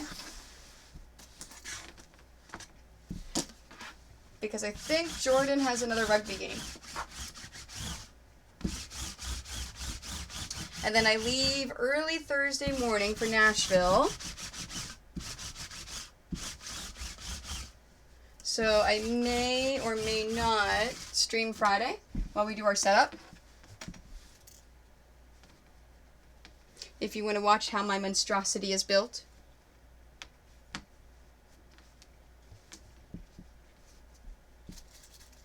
Ooh, that's what I forgot to do. I need to order another holder. If you watched my stream schedule last week, I actually had to duct tape my phone to the stand because my little thing that holds it broke. So phone holder tripod. There we go. Okay, so I've got that up, so I remember to do that after the stream ends.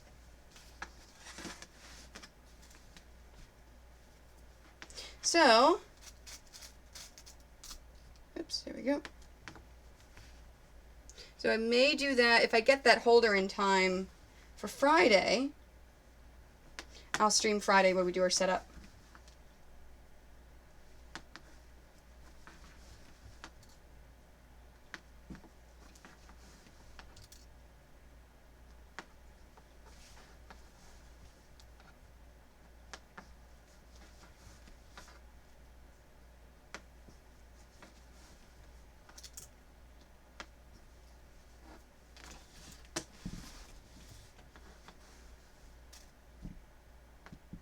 And then, of course, Heroes and Villains Fan Fest is Saturday, Sunday. So I may or may not be able to stream during the actual convention. It all depends upon how busy I get. But then I'll be back to regular scheduled streaming times the following week.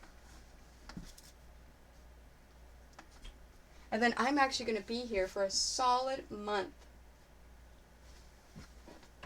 Streaming on a regular basis for a solid month? That's unheard of.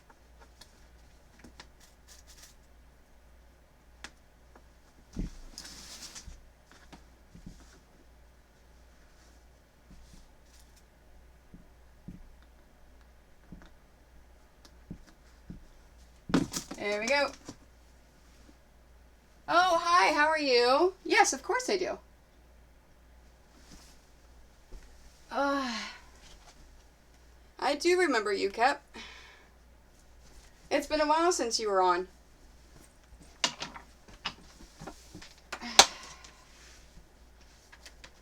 Okay, so I'm finishing the binding. I am not going to use the off-white color, so I've got to change it. So I've got this blue, or I've got the salmon color. Now I don't have a good salmon color thread. So I'm going to pick a blue.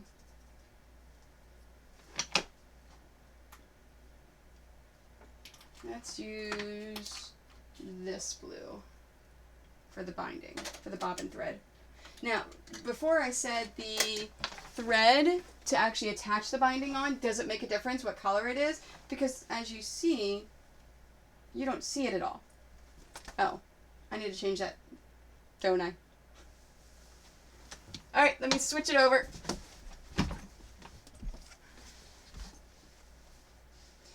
Alright, so properties, deactivate, and I'm actually going to pop it a little closer.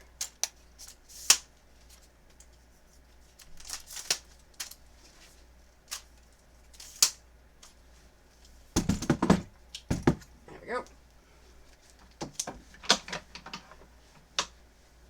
And activate.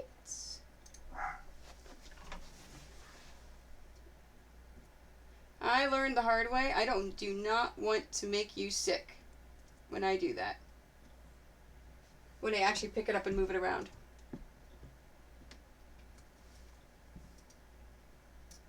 Yeah, you can see my lovely mess. I don't know why it's not... There we go. It was crooked for some reason. Okay. That's Marley's bark.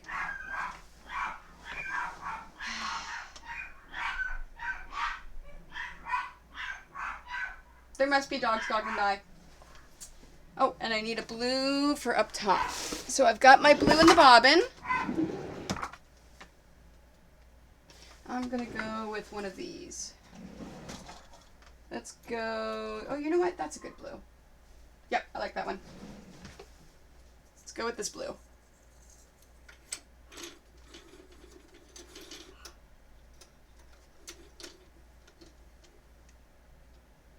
Where is... Oh, put it back there. Okay, so as I was saying, you cannot see the thread that you use to attach the binding at all. So you can't see that off-white thread. So there's no... It doesn't matter what thread color you use. This does matter because you will see this on the front and the back. Now, what I'm going to do is what's called a stitch in the ditch.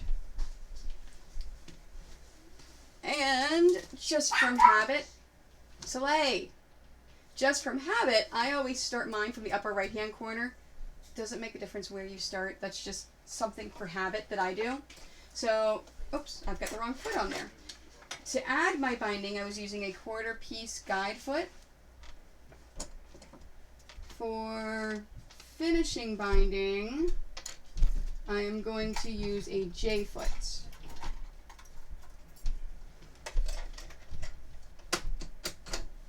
There we go. So I've got my J-foot on there. I've got to re-thread my needle, because when I changed the feet, it pulled the thread out of there. There we go. Okay, so I'm stitching in the ditch. So what I want to do is this seam right here between the blue and the salmon color fabric is exactly where I want my thread to go. And I matched it to the blue because in that way if I go a little bit this way, you're not going to see it. It'll be fine. If you go a little bit this way, you'll see it. So I go a little bit slower whenever I sew my binding on than I normally do. So you want to make sure you get a couple of good anchor stitches in there. And just follow along. And it's called stitch in the ditch because if you do it correctly, you're not going to see the thread. You're actually putting those stitches inside the ditch between those two fabrics.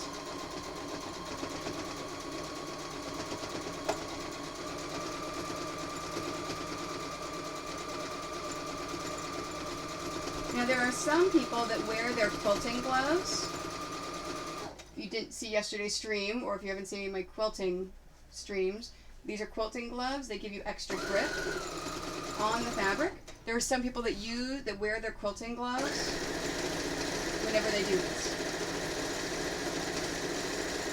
And if you notice, I've sped up a bit because I am now comfortable with where those stitches are going and where that thread is going.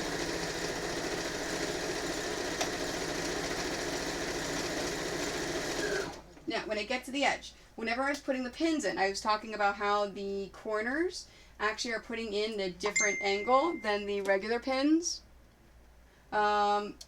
This pin right here is facing in. So what I'm going to do is I'm going to stitch all the way out to that corner to make sure the corner's in there, lift up my presser foot, pull this pin out. If you leave it in the other way, whenever you turn and you try to pull it the other way, your pins could get caught in there. Now at this point, we need to turn this fabric and go the next direction. Oh, let me show you. See? I can see, if I look closely, I can see some of my threads in the blue, but I have to look really closely. Fortunately, I didn't go into the salmon at all, so you can't see those. So at this point, I want to turn it. Now, if I were to just put this down and start quilting, it's going to rub against the bottom of here the feed dogs. I don't know why I can't think of stuff. The feed dogs are actually going to grind against that fabric and wear it away a little bit. You don't want that to happen. You don't want to wear away any of the fabric, especially in the corners. So the best way I have found to help guide it so it doesn't get caught at all is I use one of my quilting safety pins. So I just kind of pop it in the corner right here, put my presser foot down, and then as I'm getting ready to sew, I'm going to gently pull on the safety pin. It does the same thing as chaining does. So whenever you chain, it constantly sews, but it also helps pull that fabric through for the next one. So I'm just gently pulling on the pin, and the stitches move on.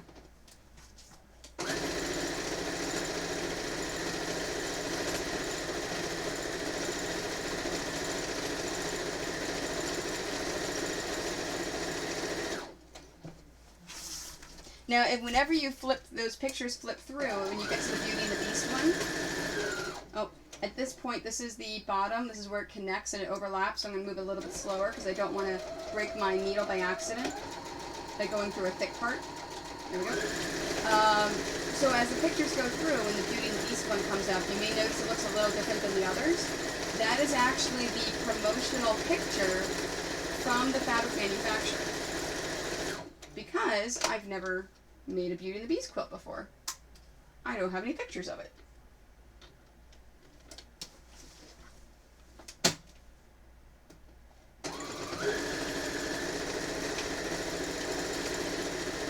So I actually need to get a picture sometime between now and next week I can put this in my book.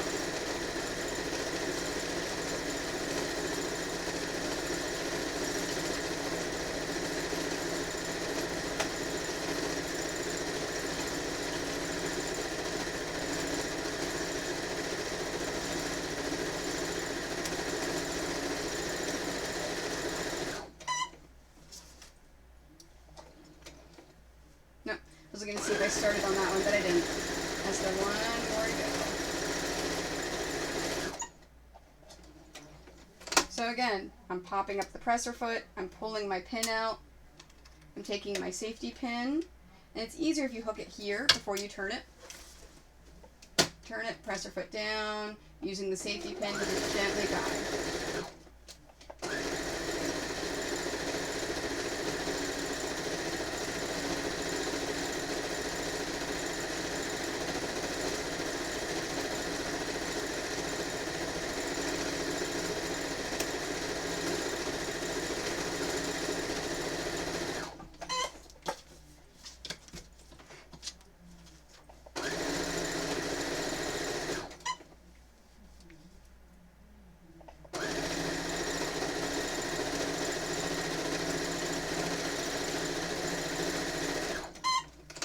Go, and this is the last one.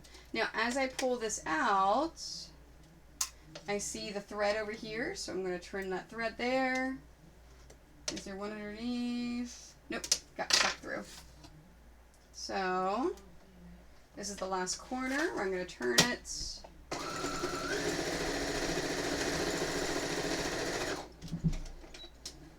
And that's it. Now, I did the thing you're not supposed to do. I sewed over the pins. I do it every single time. I always sew over my pins. I am obsessed with getting a perfect point and making sure that everything is perfect. So, because of that, I sew over my pins. That's one of those don't do these at home kind of things.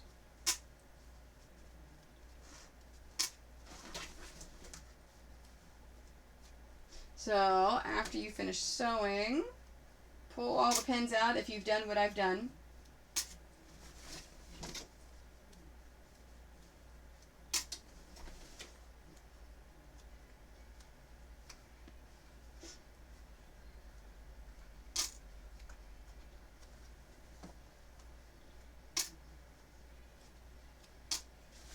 Now I'm also, as I'm pulling the pins out, I'm looking at the back to make sure that I have a nice seam, that the seam hasn't missed the binding at all. It's not all the way out here, and those corners are good. It's super important that you make sure that all of the fabric at the corners is caught and it's in there good, because if you don't have a good seam at the corners, it'll come up and it'll come apart. Okay, so it is done. Beauty and the Beast panel with a nice blue binding. Isn't that cute? I love that. Alright, 1 out of 3 is finished. Now, I still have not done my labels, so I do need to hand sew my labels on there.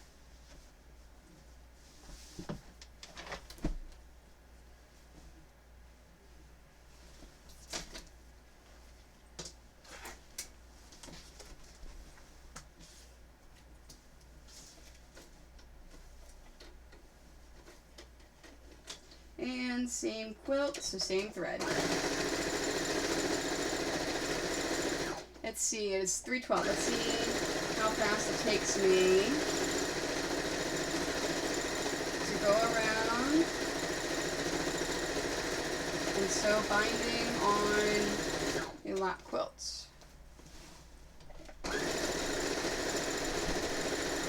I have friends of mine that joke that I go super fast because I'm a machine. Apparently I sew at a much faster rate than normal quilters.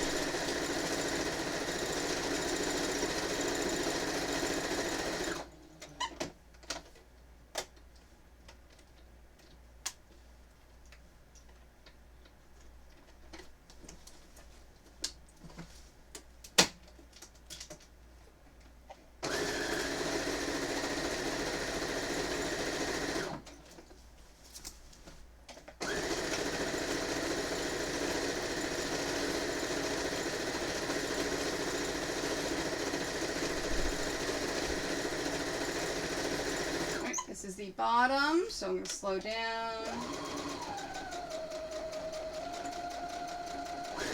There we go.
Yep, this pin's all the way in there. There we go.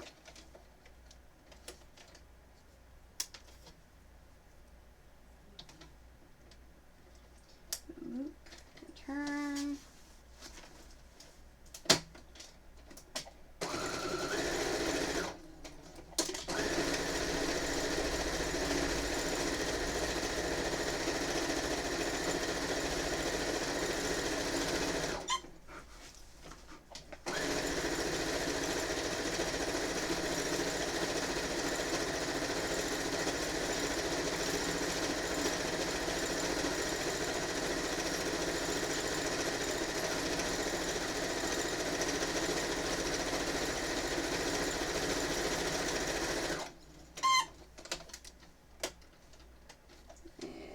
Here is the starting point.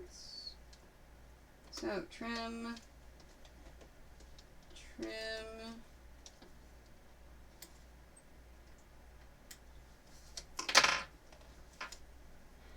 turn,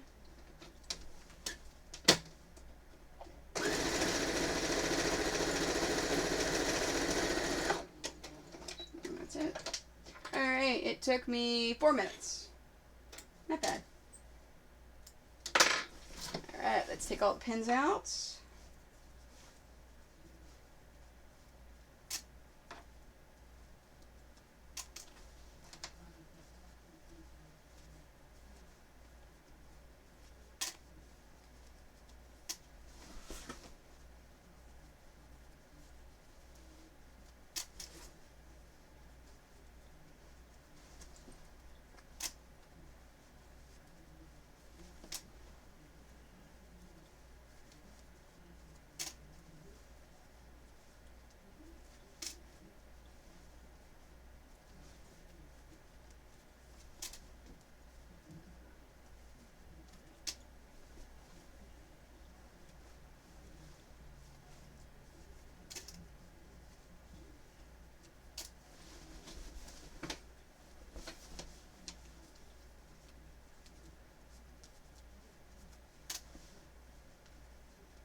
Okay, there is the second Beauty and the Beast, all bound and ready to go.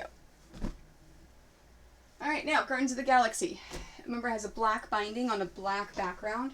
Do not want to use blue. So, black on black, I'm going to use black. Oops. Oh, there it is. I dropped my bobbin. There we go.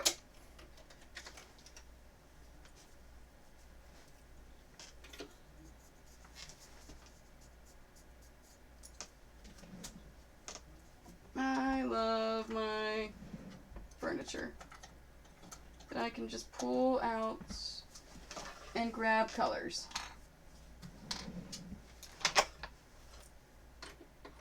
It is fantastic furniture. That reminds me, I am going to be giving away another sewing chair, but not till October.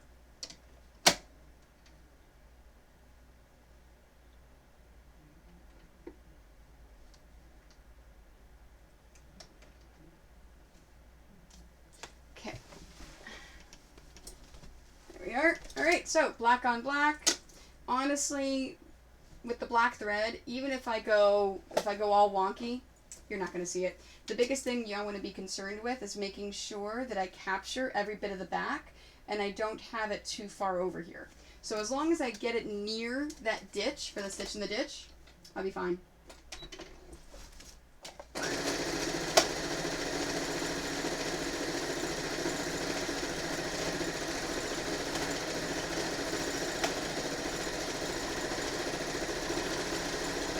So if you're unsure that you're going to be able to actually stitch it in there correctly for your binding, and you're afraid it's going to show, pick a thread you're not going to see. You could even use invisible thread. With invisible thread, you're not going to be able to see any of the stitches at all. I love invisible thread. I was really I was wary. Yeah.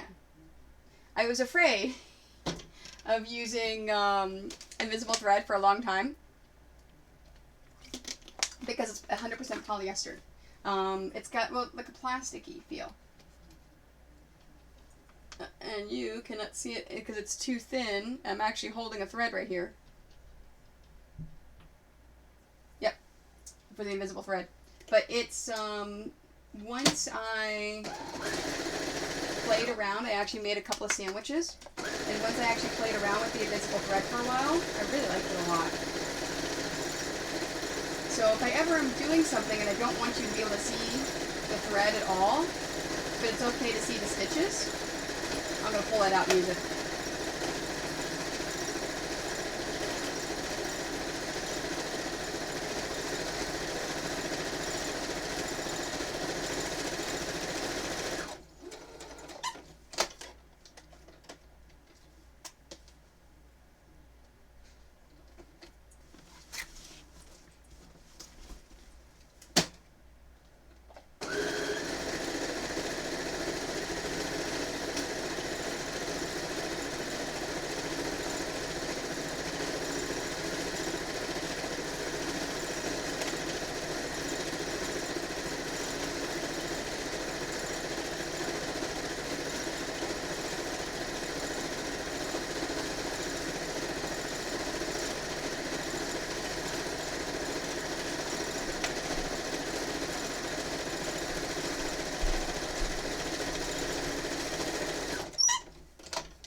Can't seem to get thread.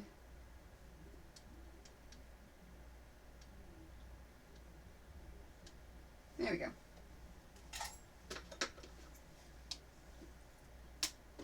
It was sticking out, but I couldn't get it out far enough to trim it. All right.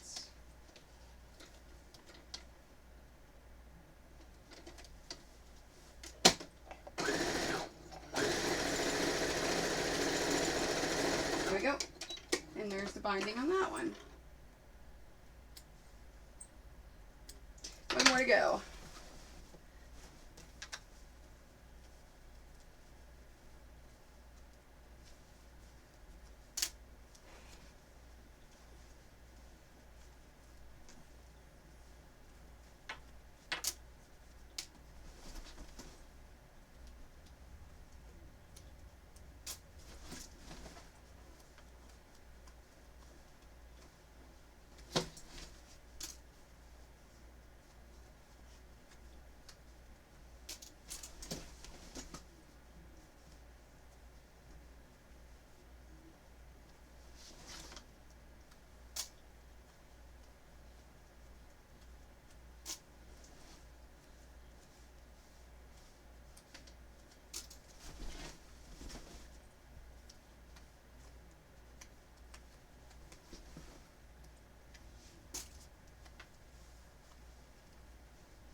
not least, oh, I forgot to show it to you.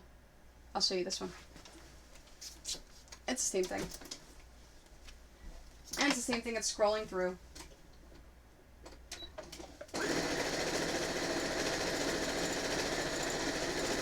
Now, the only thing I don't like about using the safety pins, why did this do that? Apparently, the thread broke.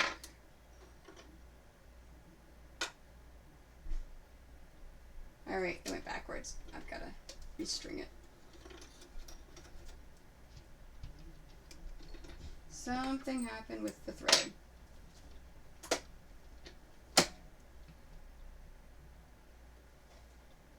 So the reason why I don't like the pins, even though that's what I do, because that's what I know, is the pins actually, as I'm working on them, these sharp points actually dig into my arms. So when I have binding days, the next day I have scrapes up and down my arms, and it looks like I got into a fight with a cat.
Hi, Soleil.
Alright, that is done. Let me pull the pins out, and I will show you the Guardians of the Galaxy quilt. And fantastic, it's only 3:30. So, I will move on to sewing up some dice bags.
But here is the finished quilt.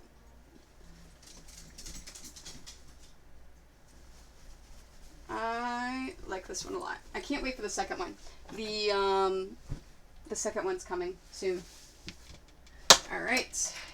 Change my feed again. So, for dice bags, I make dice bags out of the leftover fabric from...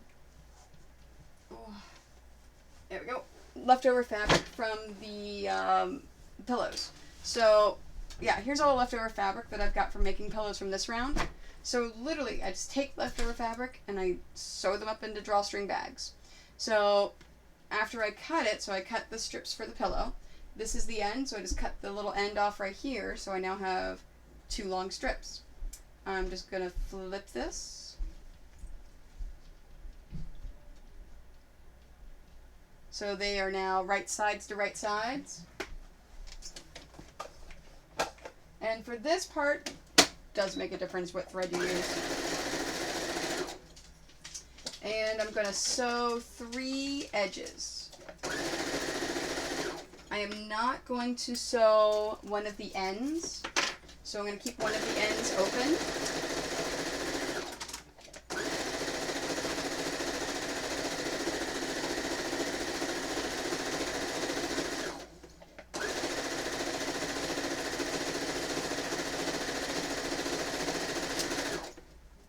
And that's it.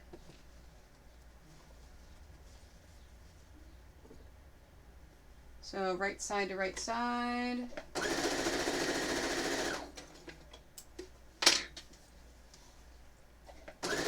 Oh, that reminds me, I'm teaching a class in a few weeks. Oh, I didn't put anything on my Facebook today. I'm teaching a class in a few weeks here to a couple of kids on how to make hair ties. 50s style hair ties.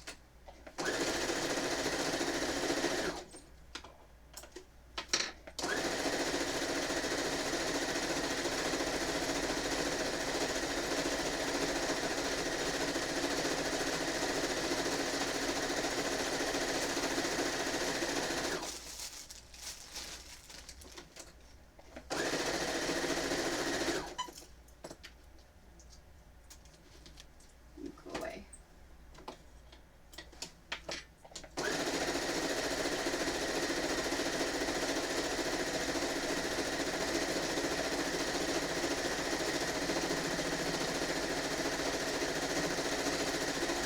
After I've got both sides, the left and the right, I'm going to look and see which one has got, nope, this one.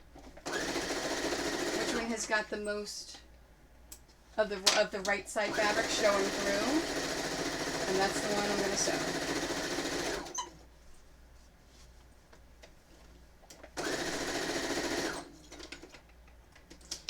And that's step number 1 for making the dice bag. And I will literally just sit here for a few hours and just take this entire stack and just sew them all.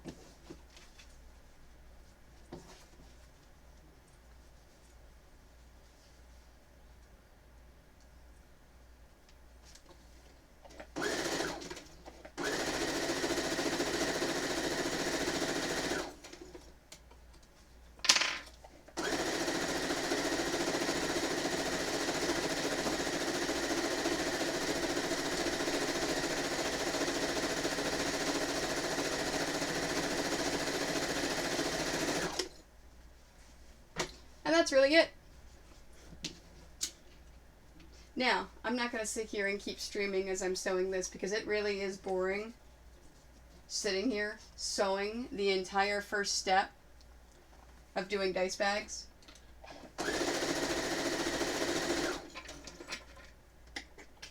So, I'm going to stop right here then. Thank you to all of those that followed me today. Man, it's supposed to repeat it. Aww.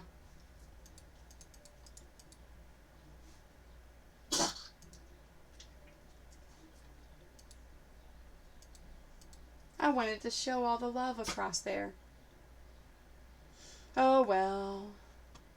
Thank you for all the follows. I appreciate it. I love you guys. I will get the schedule set up and put out there so you know when I'm streaming and what I'm doing next week. Yeah, and that's it. So thanks very much for tuning in. I got all my binding done. I'm happy. So awesome. Thank you, thank you, thank you. And I will see you guys next week after I go camping. I may have some stories.